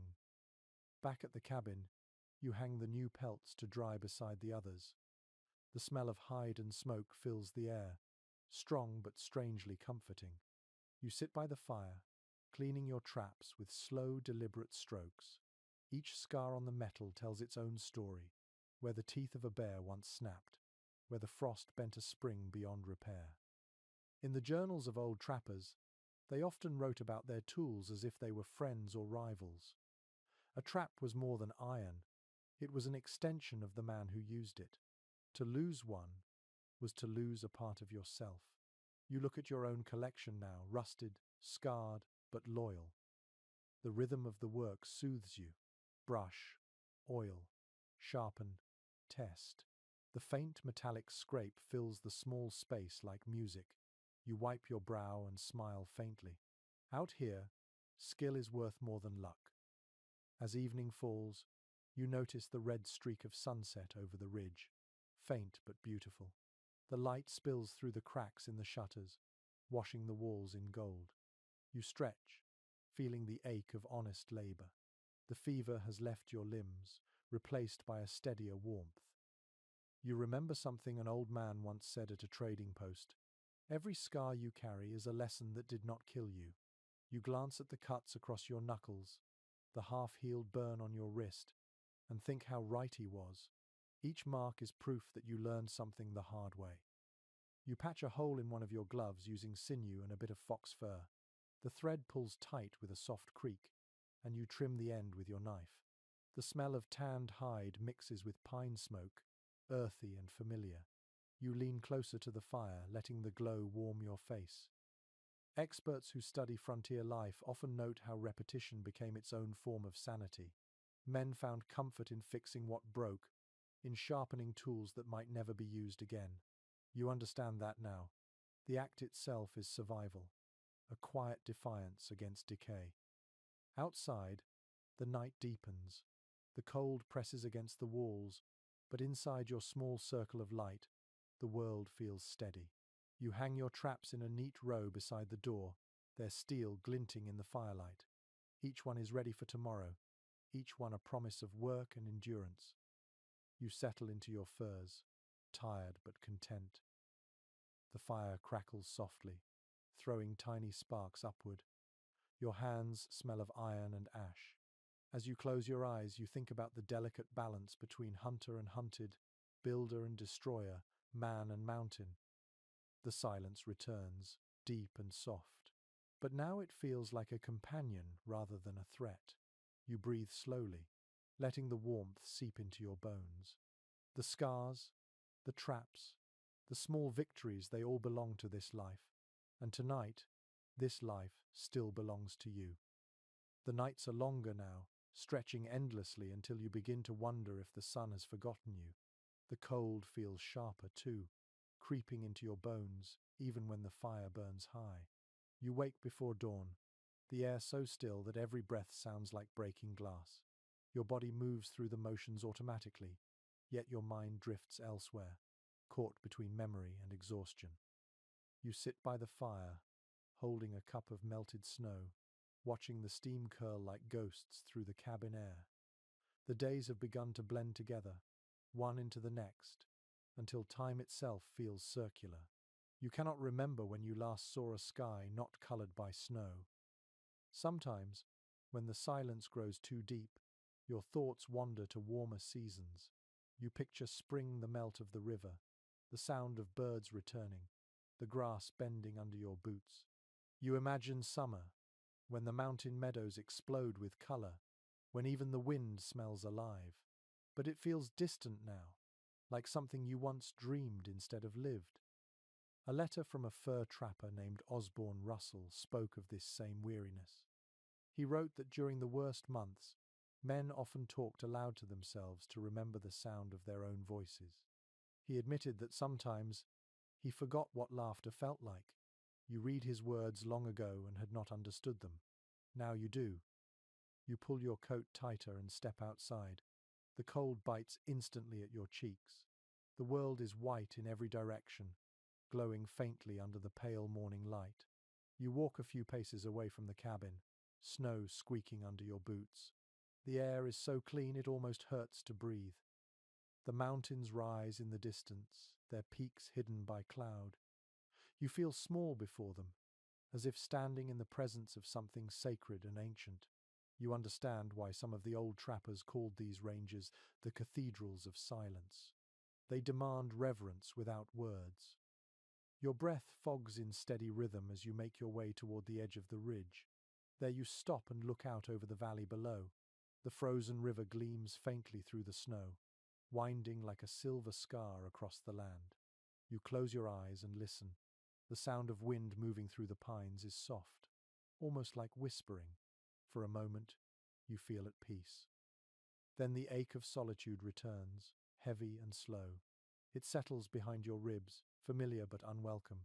You realize that months have passed since you last spoke to another living soul. The thought stings worse than the cold. One explorer's diary describes how men in winter sometimes began to talk to their absent loved ones as if they were near. He called it conversation with ghosts. You understand that too now. At night, when the fire burns low, you catch yourself whispering answers to voices that exist only in memory.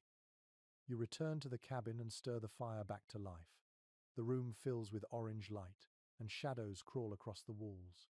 You sit down beside the hearth, legs stretched, staring at the flames. The warmth feels almost tender. On the shelf beside you lies a scrap of paper and a stub of pencil. You pick them up and begin to write, though you do not know to whom. The words come slowly, unevenly. The snow has swallowed the path, you write. The wolves sing less now. I think they are wiser than I am. They know when to rest. You stop, reading the lines back to yourself, and smile faintly. Perhaps no one will ever see them, but it feels good to set them down. Outside, the sky darkens again.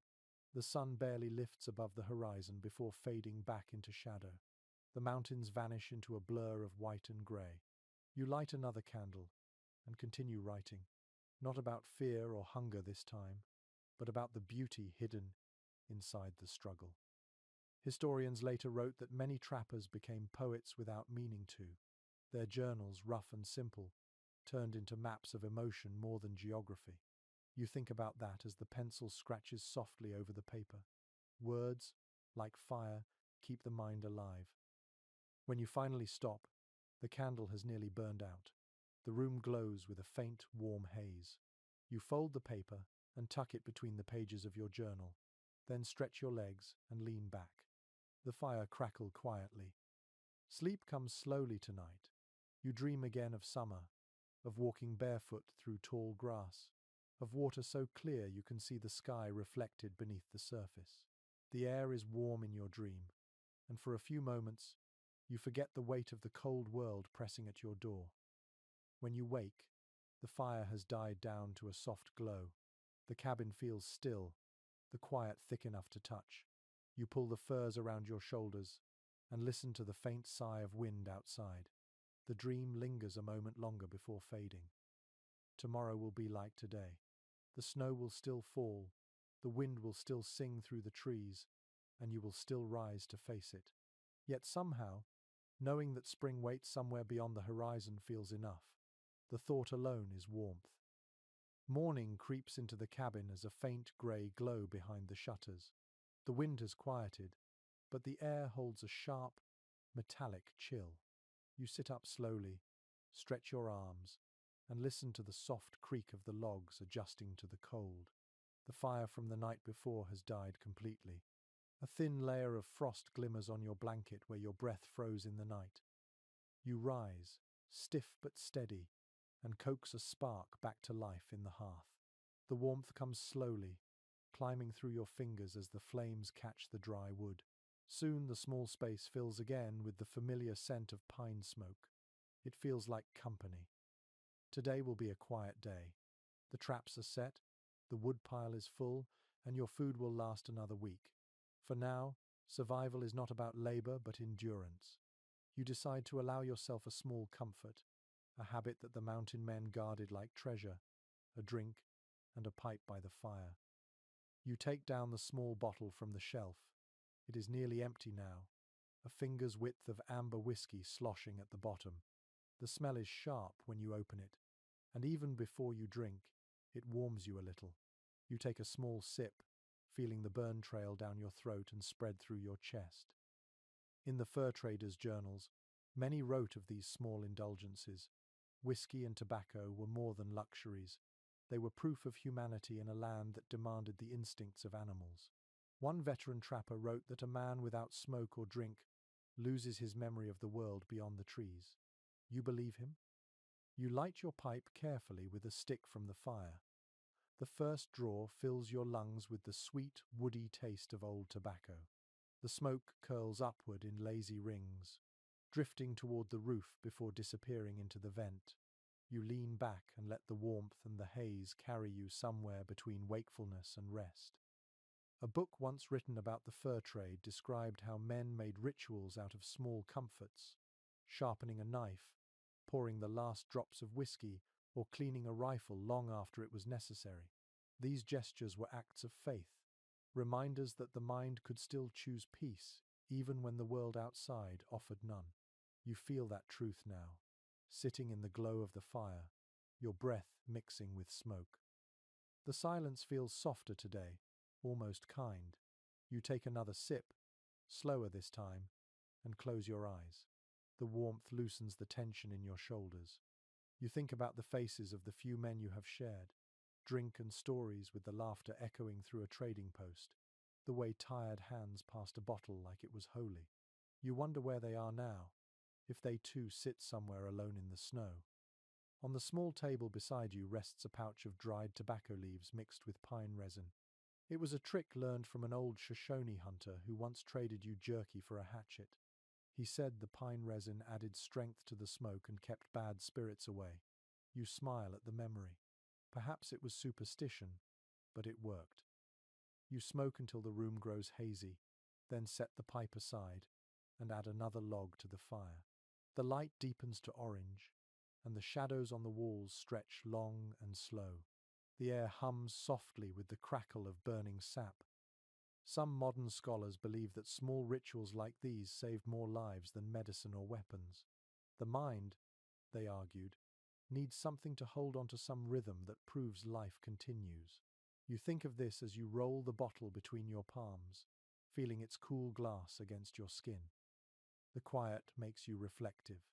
You think about what drives a person to live this way, cut off from the world, relying only on instinct and patience. Maybe it was freedom that called you here, or maybe escape. Either way, the mountain has stripped away everything unnecessary. What is left feels simple and pure. Outside, the light has turned pale blue again, the color of another oncoming storm. You step out for air, pulling your coat tight. The snow glows faintly, the surface smooth and unbroken. The smell of the fire clings to you as you breathe in the sharp, clean cold. Somewhere in the distance you hear the low call of a raven. It sounds lonely but content, a sound that belongs here. You walk a short distance to check the ridge, boots crunching softly with each step. The snow rises nearly to your knees. The valley below looks like a frozen ocean, its surface rippling with shadows from the clouds. For a moment, the sight steals your breath. You stay there until your fingers begin to numb, then return to the cabin. The fire is waiting, still alive. You sit again, add a few sticks, and stretch your legs toward the heat. The last of the whiskey is gone now, the bottle empty but still warm from your hands. You set it beside the pipe and lean back against the wall. The cabin hums with quiet life. The hiss of burning wood, the sigh of wind against the roof, the faint crackle of frost creeping down the window pane. You feel the edge of sleep tug at you, but it is a gentle pull, not a fight. Before you close your eyes, you whisper a small thought aloud, barely more than breath. Thank you for another day. The words feel right, even if no one hears them. The fire answers with a soft pop, as if in agreement. You drift towards sleep slowly, your body wrapped in warmth and the faint perfume of smoke. Outside, snow begins to fall again, soft and silent. Inside, the air glows with the comfort of small things: fire, tobacco, memory, and the stubborn will to keep living. The morning begins with silence, the kind that feels too complete to last. You wake to the still air, the faint glow of frost creeping along the walls. The fire has burned itself to ash, and the world outside looks smooth, unbroken, untouched. You rise, wrap your coat tight, and listen for any sign of life. Nothing. Not a bird, not the creak of a branch, only the breath of the mountain. You know that silence too well. It is the warning before a storm. You step outside, and the air feels thick, waiting. The sky hangs low, grey and heavy, pressing down on the ridges. Somewhere far off, a sound rolls across the valley, a deep, drawn-out rumble. It takes you a moment to realize what it is. An avalanche has begun. Your pulse quickens. The sound builds, growing into a steady roar that makes the ground tremble beneath your boots. You cannot see it from here, but you feel its power in your chest. Snow shearing from cliffs, trees snapping like twigs, the mountain shrugging off its own skin. You whisper a quiet word without thinking, a prayer, or perhaps a warning to yourself. Old accounts from surveyors tell of avalanches that travelled faster than horses could run, walls of snow swallowing entire camps in seconds. Some men believed they began with a gunshot or a careless shout. Others said the mountains themselves decided when to shed their burdens. You step back inside, close the door and stand still, waiting for the sound to fade. It passes after a while, the noise rolling away like distant thunder. You breathe again, slow and careful. The cabin feels smaller now, fragile against such power. You stare at the walls you built, knowing how easily nature could erase them. Yet here you still are. You sit by the cold hearth, rubbing your hands together until the feeling returns. Then you rebuild the fire, striking the flint until sparks catch. The smell of smoke rises quickly, grounding you back in the simple act of warmth. As the flames grow, you think about how many men must have vanished under white silence like that, their names never written anywhere. Historians later pieced together clues: abandoned camps, buried tools, but no stories of their last moments. Perhaps that is how the mountains prefer it, keeping their secrets sealed under snow. You step outside again after the shaking stops. The air is strangely still, thick with powder hanging in the air like dust after a storm. The sky has cleared a little, the clouds pulling apart to reveal a strip of pale blue. Across the valley, a section of the mountainside gleams smooth and bright where the avalanche fell. You imagine the weight of it, thousands of tons of snow and ice, sliding with the calm certainty of gravity. A journal written by an early naturalist described avalanches as the mountain's breath, an exhalation of everything too heavy to hold. You like that thought. It makes the destruction seem almost gentle, like a sigh instead of an anger. You spend the day gathering what little you can from the slope near the cabin. The snow is deep but packed solid now. Your shovel cuts through it in clean lines. The world smells of wet stone and pine sap. Above, ravens circle where the avalanche fell, already searching for what the snow might have uncovered. Life never waits long to return. By afternoon, the light has turned golden again, soft and thin. You pause to rest, leaning on your shovel, your breath rising in small clouds. The quiet feels heavier now but less menacing. The avalanche has spent its fury, leaving the land cleansed, renewed. You recall hearing an old trapper's story about how he survived being buried alive in an avalanche, digging upward with a knife while his lungs filled with cold. He said afterward that the snow felt alive, pressing and shifting like an ocean. Whether true or not, the image stays with you. You picture it and feel a chill deeper than the weather. Inside the cabin, you hang your coat near the fire and pour melted snow into your tin cup. The water steams faintly, tasting of minerals and wood smoke. You drink slowly, eyes half closed. The sound of the fire is steady now, calm and rhythmic. Researchers who studied early mountain settlements wrote that avalanches taught settlers humility faster than any sermon. The survivors spoke of silence afterward, a silence so complete that it felt sacred. You think of that now, the way the noise of life feels fragile against the vastness of nature. As the light fades, you sit near the door, watching the horizon. The sun dips behind the peaks, painting the snow in gold and rose. The world looks peaceful again, as if nothing violent ever happened. Yet you know that beneath that beauty, danger never sleeps. It waits, patient as the cold. You add one more log to the fire and let your mind drift. The memory of the avalanche lingers in your chest, heavy but strangely beautiful. You think of it as a reminder, a lesson whispered by the mountain itself. You are small, but you are still here. The night settles in quietly, bringing back the calm. The fire glows against the walls, the wood crackling in gentle rhythm. You pull the furs around your shoulders and close your eyes. Outside, the snow lies still again, the silence deep and forgiving. The blizzard begins without warning. One moment, the air is still and dry.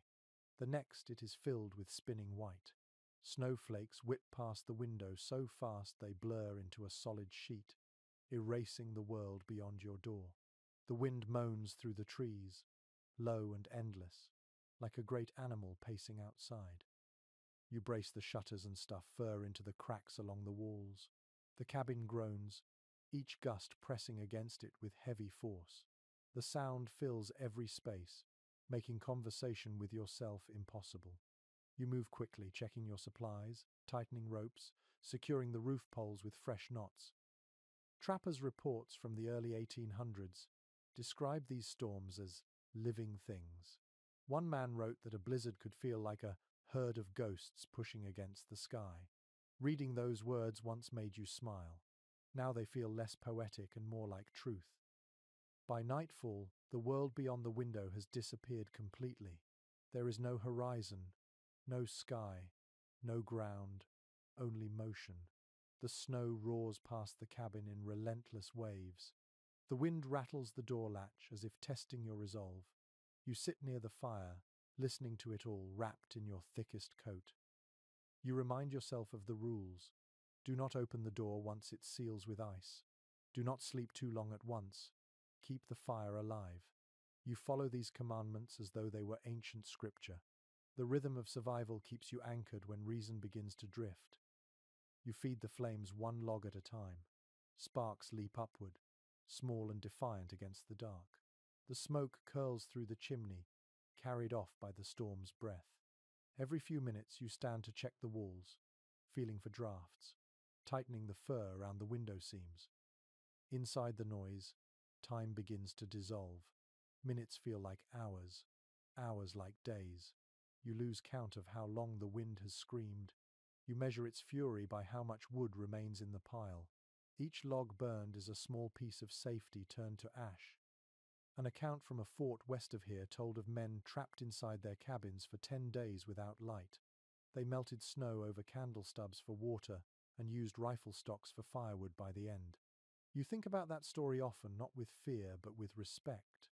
The line between survival and surrender is thinner than a breath. Your eyes grow heavy, but the sound keeps you awake. It fills your ears, presses into your chest, shakes dust from the rafters. At one point, the cabin shudders so violently you instinctively grab your rifle, though no weapon can fight a storm. You whisper into the noise, not expecting an answer. Hold together. You murmur to the walls, to the fire, to yourself. The words vanish instantly, swallowed by the howl. By the second day, fatigue sets in. The constant sound grinds at your nerves, turns thought to fog. You start to imagine voices inside the wind, familiar, gentle, impossible. You hear your name once, or think you do, carried faintly through the storm. You pause, listening, half believing, but there is only wind. A scientist who later studied the journals of early settlers noted that prolonged storms could alter perception. Men claimed to see figures moving outside or lights dancing above the drifts. The mind, stripped of sight and silence, invents its own company. You wonder if that is what is happening to you now. The blizzard's fury continues for what feels like forever. You ration the firewood carefully, breaking larger logs in half to stretch the supply. The air inside the cabin grows thick with smoke, but you do not dare open the vent wider.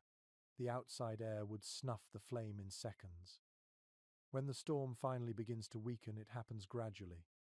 The roar softens to a deep hum, then a whisper. You wait another few hours before lifting the latch. The door creaks, frozen at the edges. You push hard, and a wave of snow spills inside, glittering in the weak light. The air outside is painfully bright. The world has changed completely. Drifts rise higher than your shoulders, smooth as carved stone. Trees lie half buried, their branches heavy with frost. The silence that follows the storm is thick, almost holy. You step out slowly, feeling the crunch of snow beneath your boots. The cold stings your face, but it feels like freedom.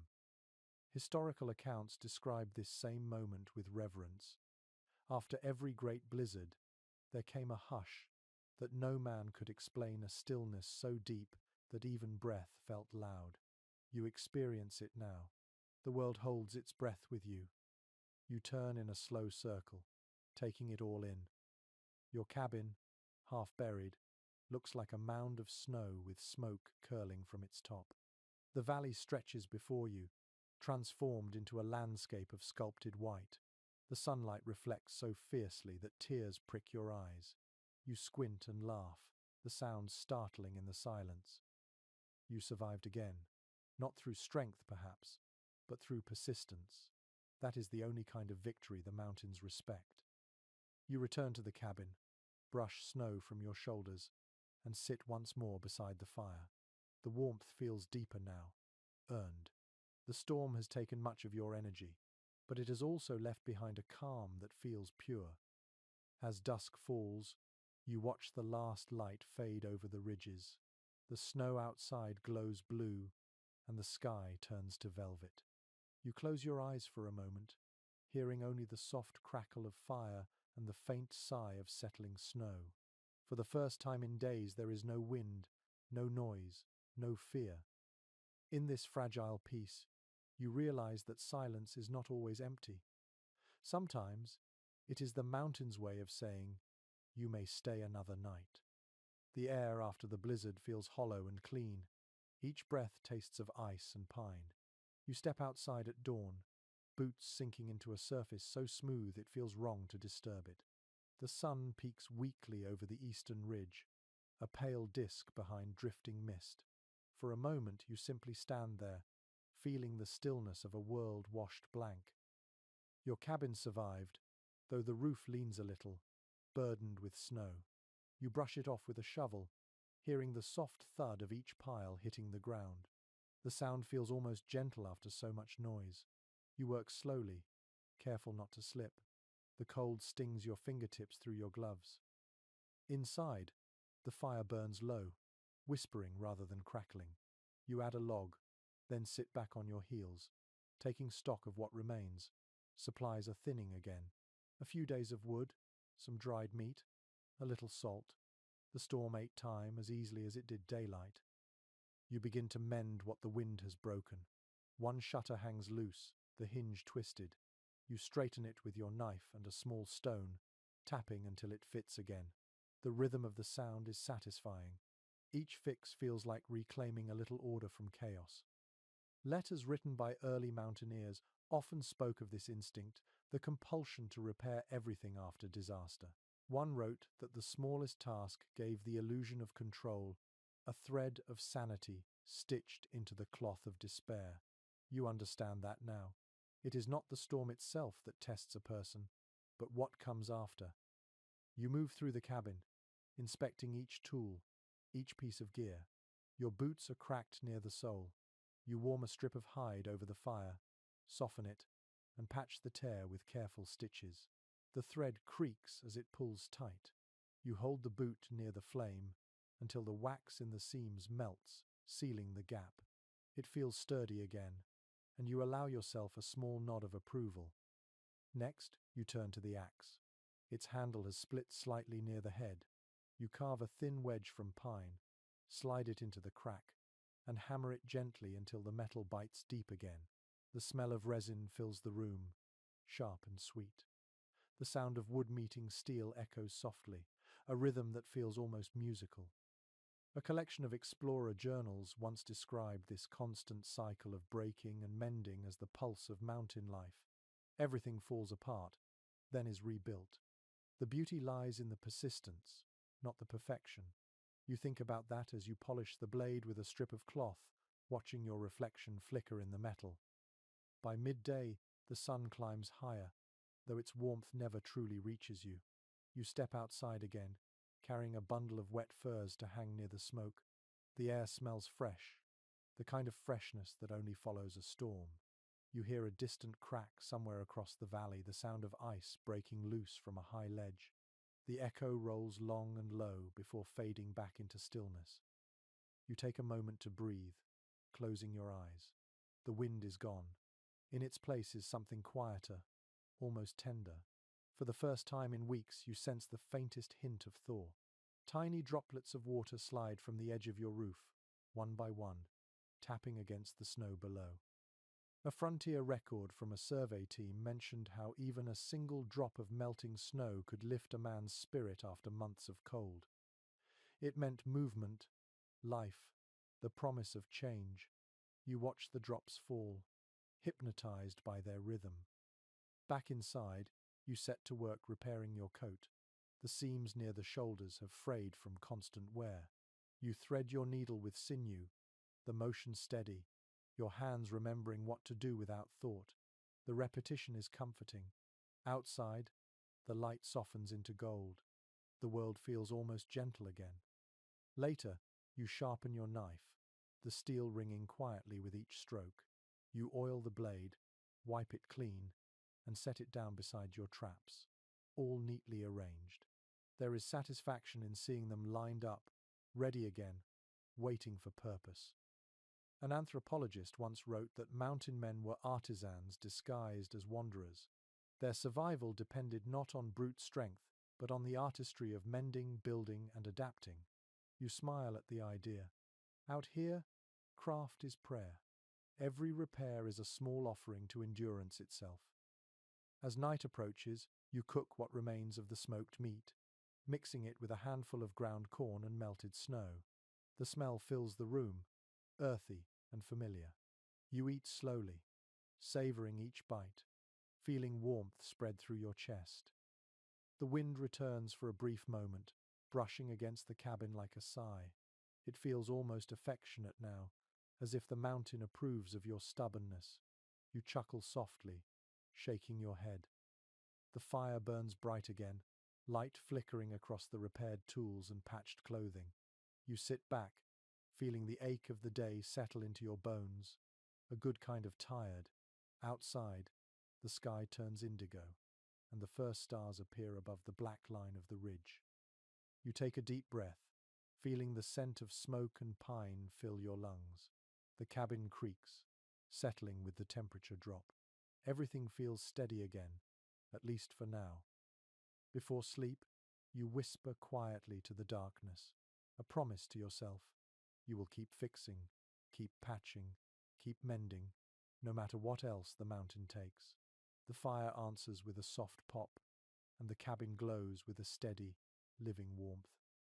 The snow outside has hardened into a crust, and the air has turned so clear that sound carries for miles. When you wake, the light has already begun to slip through the shutters, thin and silver. You sit up slowly, rubbing your hands together for warmth, and listen to the steady hush that fills the cabin. It is the kind of silence that follows long hardship, the quiet that feels both strange and precious. Today, you do not plan to hunt or mend or chop wood. Today is for words. The thought has been circling your mind for days, a small voice whispering that it is time to write again. There is a restlessness in you that no fire can ease. You take out your journal and lay it open on the table, its pages rough and yellowed from smoke. The pencil you use is short and dull, worn down to the length of your finger. Still, it works. You begin slowly, uncertain of what to say. At first you write about the cold, the hunger, the strange rhythm of the days. Then, without meaning to, you begin to write to someone. Not anyone in particular, just a presence that feels real when the loneliness grows too large. You tell them about the sound of dripping snow, about how the mountain smells after a storm, about the way the stars seem closer here, bright enough to burn through cloud. Travelers of the old frontier often kept letters they never sent. Some were addressed to wives who had moved on, others to children who would never know these lands. Archaeologists later found those scraps tucked into cracks of cabins, preserved by time and frost. They called them ghost letters. You think about that as your pencil moves. Maybe yours will become one too. The words come faster now. You write about the wolves, about the river that nearly broke beneath you, about the fever that stole 2 nights of memory. You admit your fears to the page, the ones you never speak aloud. You confess how sometimes, when the wind rises, you feel it calling your name. Writing it down feels like exhaling a weight you did not know you carried. Outside, the sun has climbed higher. The snow on the roof begins to melt, dripping in steady rhythm onto the ground below. Each drop marks time more clearly than any clock could. You pause, listening to it, then return to your writing. You draw a line across the page and begin another letter, this one to no one at all. To whoever finds this, you write, know that winter does not hate you. It tests you until you learn to love what is small. A spark, a bowl of soup, the sound of your own heartbeat. You stare at the words for a long moment before adding, that is enough. You smile faintly. The smile surprises you. For the first time in months, the thought of spring feels close enough to touch. A historian once wrote that isolation can turn a man into a philosopher faster than any library. Out here, you have no audience, no argument, only reflection. The mountains strip you of everything unnecessary until only thought remains. You find a strange comfort in that truth. As the day passes, you continue to write. You sketch the layout of your cabin, the trail you follow to the traps, the bend in the river where the ice groans each morning. You mark the spot where you saw the wolves, and another where the avalanche fell. It feels like building a map of your own endurance. The light shifts toward afternoon. You step outside to stretch, your breath rising in faint clouds. The valley glows gold beneath the setting sun, the snow glittering like dust. A thin breeze stirs the pines, carrying the faint scent of sap and smoke. You stand there for a long while, notebook in hand, staring at the view that has become your whole world. An explorer's diary from nearly a century ago described this same feeling, the deep connection between solitude and gratitude. When the heart grows quiet, he wrote, even suffering begins to feel sacred. You understand him now. Back inside, you place the finished pages beneath a stone on the shelf, safe from the drafts. The act feels ceremonial, a promise to the future that you were here and that you endured. You imagine someone finding these pages one day, reading your handwriting, and knowing that for a time you were part of this wild silence. The night comes early again, though now it feels gentler. You eat a small meal, light your pipe, and let the smoke drift lazily toward the ceiling. The glow from the fire makes the walls look soft and golden. Before lying down, you look at your journal one last time. You whisper a few words into the quiet, just to feel your voice again. Stay warm. You tell the empty room, unsure whether you mean yourself or whoever might someday listen. The fire hums softly, the only living sound left. Outside, the stars return, scattered across the sky like silver dust. Inside, your letters rest quietly on the table, a record of both struggle and grace. You close your eyes, comforted by the thought that the words will keep you company long after your voice is gone. The first sign of spring comes quietly. It is not warmth, not yet, but a sound, the faint drip of water from the eaves, steady and rhythmic like the ticking of a distant clock. You wake to it, blinking in the dim morning light, unsure at first if it is real. Then you hear another drop, then another. Each one lands softly in the snow outside, a small reminder that change has begun. You step out of your bedroll, stretch and open the door. The air smells different today. It carries a touch of moisture, a breath of earth buried under months of frost. The cold still bites, but there is softness in it now. The sky, once hard and grey, glows pale blue above the ridges. You stand there for a while, letting the weak sunlight touch your face. It feels strange after so many weeks of endless winter. The snow around the cabin sparkles, its surface broken by the tiny rivulets of meltwater running in crooked lines. You follow one with your eyes until it disappears into the woods. Old journals from fur traders describe this moment with reverence. One called it the whisper before the thaw. Another wrote that the sound of dripping water could move a man to tears after months of silence. You understand both sentiments. The sound feels alive, fragile, and holy all at once. You gather your gear and head toward the ridge to check the river. The snow is still deep, but now it shifts underfoot, softening with every step. The crust that once held your weight gives way in patches, and your boots sink down through layers of slush. You move slower, careful not to fall. The air hums faintly with the distant rush of water beneath the ice. When you reach the riverbank, the sight takes your breath. The frozen surface has cracked open in places, revealing streaks of black water sliding beneath the ice. Steam rises faintly where sunlight touches it. You crouch, listening to the steady gurgle of water finding its voice again. The sound feels like the earth exhaling after a long sleep. One explorer's letter from the 1830 mentioned that the thaw was both a blessing and a danger. The snowmelt could turn valleys into rivers overnight, sweeping away camps, bridges, and everything men had built. Yet every mountain man waited for it with the patience of a pilgrim. It meant food, travel, and life returning. You fill your canteen with fresh meltwater and take a long drink. It is shockingly cold, but clean and bright. It tastes of stone and sky.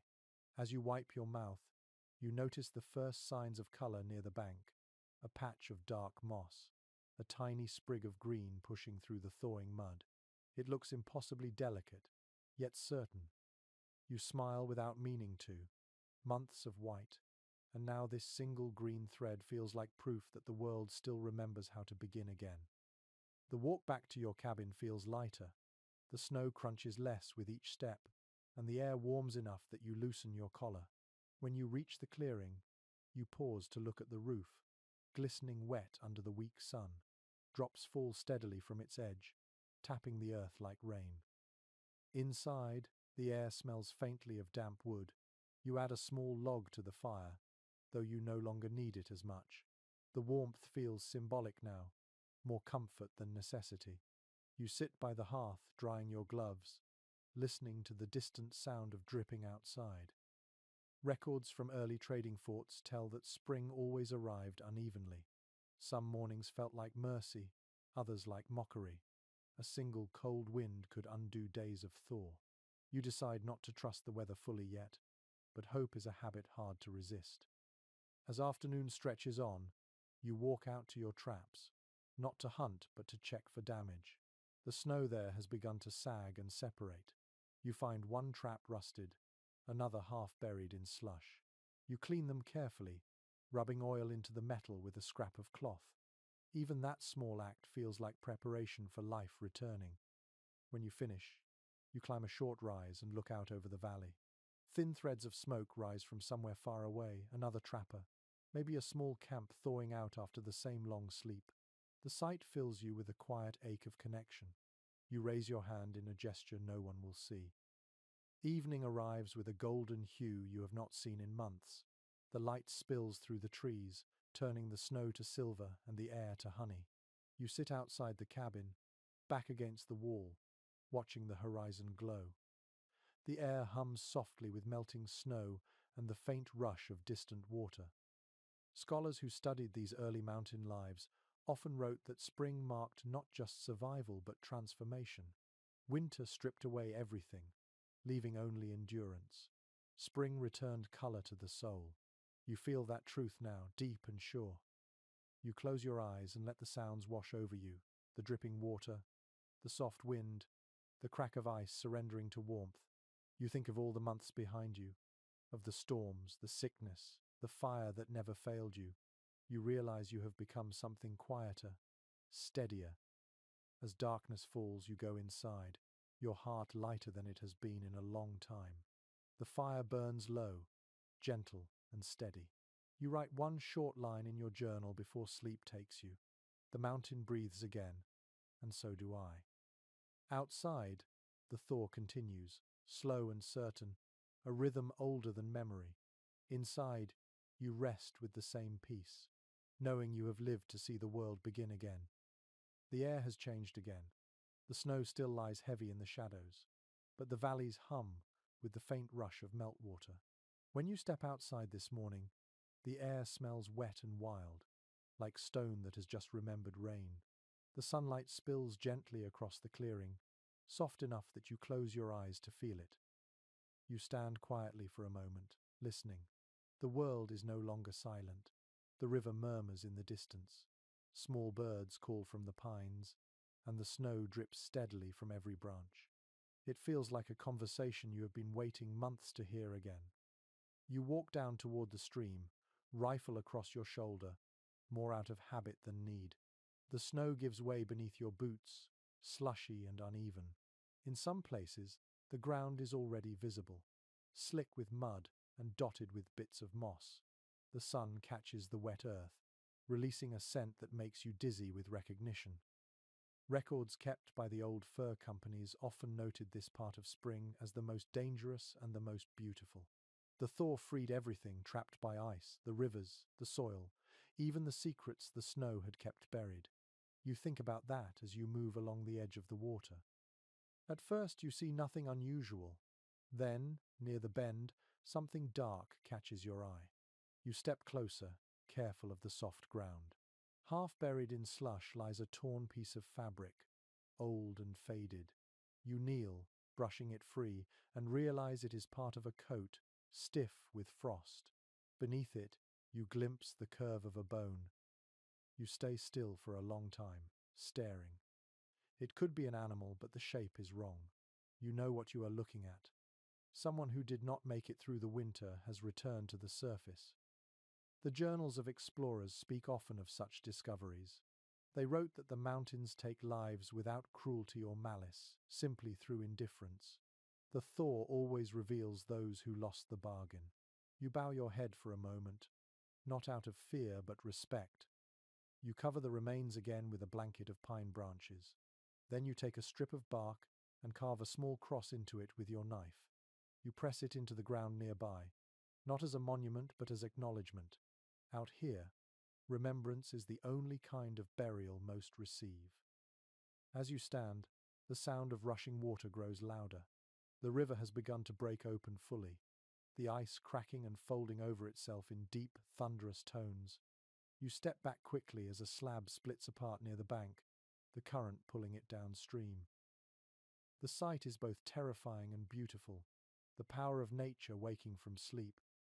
A geographer's note once described the Rocky Mountain thaw as a season of ghosts and rivers. You think of that now, the way everything buried returns to motion, the way sound fills every space again. The mountains are breathing, and you are breathing with them. You sit for a while near the riverbank, letting the cool spray touch your face. The wind carries the scent of wet pine and melting snow. You notice small things you had forgotten to miss. The buzz of insects near the mud, the faint glint of sunlight on running water, the ripple of birdsong above the trees. Each sound feels like a promise. When you return to the cabin, the snow around it has already begun to sink, pulling away from the walls. The door no longer sticks when you open it. Inside, the air feels lighter. You hang your wet coat by the fire and sit down with your journal. You write about the thaw, about the body you found, about the noise of the river splitting itself apart. You do not dwell on sadness. You write instead about endurance, about how even the dead return to the circle of life here. The mountains keep nothing forever. Historians who later studied these lands called this the time of legends. Each melted valley carried stories, some true, some imagined, of the men who vanished, the ones who were too stubborn or too brave. You realize that those stories are less about death than about belonging. Everyone who enters this wilderness becomes part of it eventually, one way or another. Outside, the afternoon light shifts, golden and thin. The last icicles drop from the roof, shattering softly against the mud. You watch them fall, feeling both sorrow and peace. As the evening settles, you build a small fire by the riverbank. You sit there until the stars appear, reflecting in the black water. The sound of the current is steady, patient, eternal.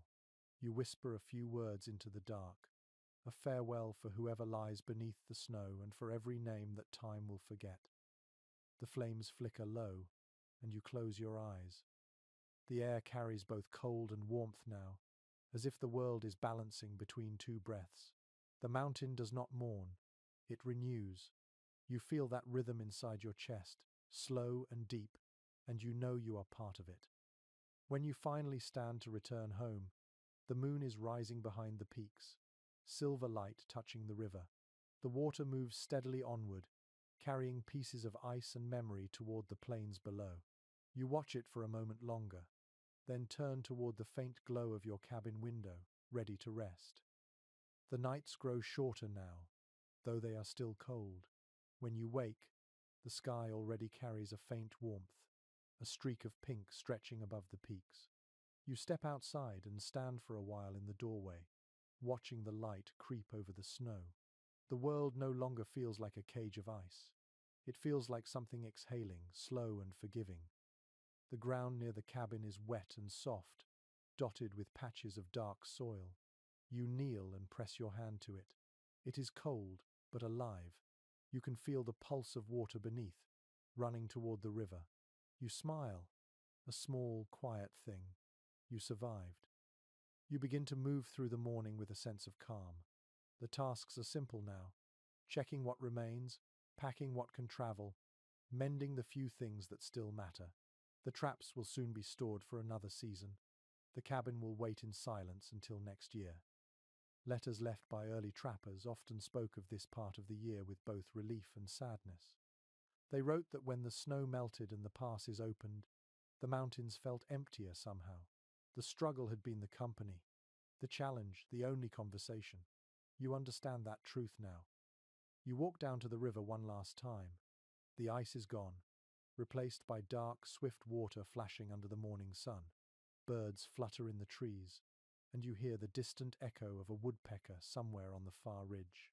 The sound is rhythmic, steady, like the earth's own heartbeat returning. You crouch at the edge of the river and watch the current sweep away pieces of broken ice. Each fragment spins and catches the light, vanishing downstream. The water smells clean, like new beginnings. You dip your hands into it, and the cold stings your skin, but you keep them there a moment longer. It feels like a baptism in endurance.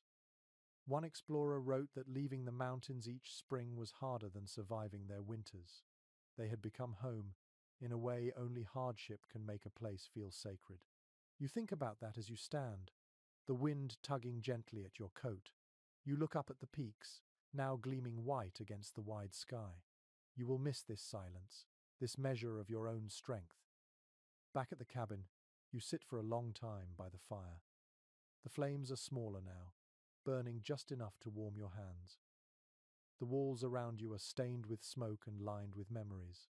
Every mark tells a story: the notch on the door where the frost cracked the wood, the blackened stone where the soup once boiled too long, the faint scratch of your knife in the table's surface. Each one is proof that you were here, that you lived and endured. You take out your journal and write one final entry. The mountain has given me nothing easily. It has taken my comfort, my voice, my sleep, and in return it has given me a kind of peace I did not know existed. You close the book and rest your hand on it. The leather feels warm from your touch. Outside, the wind shifts, carrying the smell of pine and damp soil. You step into the clearing, the snow now broken into uneven patches. The trees sway gently, and somewhere far off, you hear the faint call of an elk. The world is waking, and you are part of its rhythm. A naturalist once said that survival changes a man's shape from the inside. It pares him down until only what is essential remains. You feel that truth in your bones. The mountain has carved you quietly, not with cruelty but with patience. You are lighter now, clearer, as if the cold itself has burned away all that was unnecessary. You look up at the sky once more, feeling the sun on your face. It is not warm yet, but it will be. The light spreads across the valley, touching every drift, every shadow, every scar of winter. It feels like forgiveness. You whisper into the air, a simple goodbye. The sound fades into the trees, caught by the wind, carried toward the distant plains. The mountain does not answer, but it listens. You can feel it. That night, you sleep deeply for the first time in months. The air that drifts through the cracks is cool but not cruel. The fire burns down to embers, steady and slow. Your breathing matches the rhythm of the world outside, calm and even. The next morning, you will leave this place, though part of you will remain in the quiet woods and frozen rivers. The mountain will keep your footprints for a little while, then let the new grass grow over them. The thaw continues. The streams gather strength, the rivers open their mouths, and the snow shrinks quietly into the soil. The world softens, and so do you. The long fight against the cold has ended, leaving behind a stillness that feels like gratitude. You picture the cabin now from above, small against the wide valley, smoke curling gently from its chimney. The mountains stand watch around it, old and endless, their peaks still capped in silver.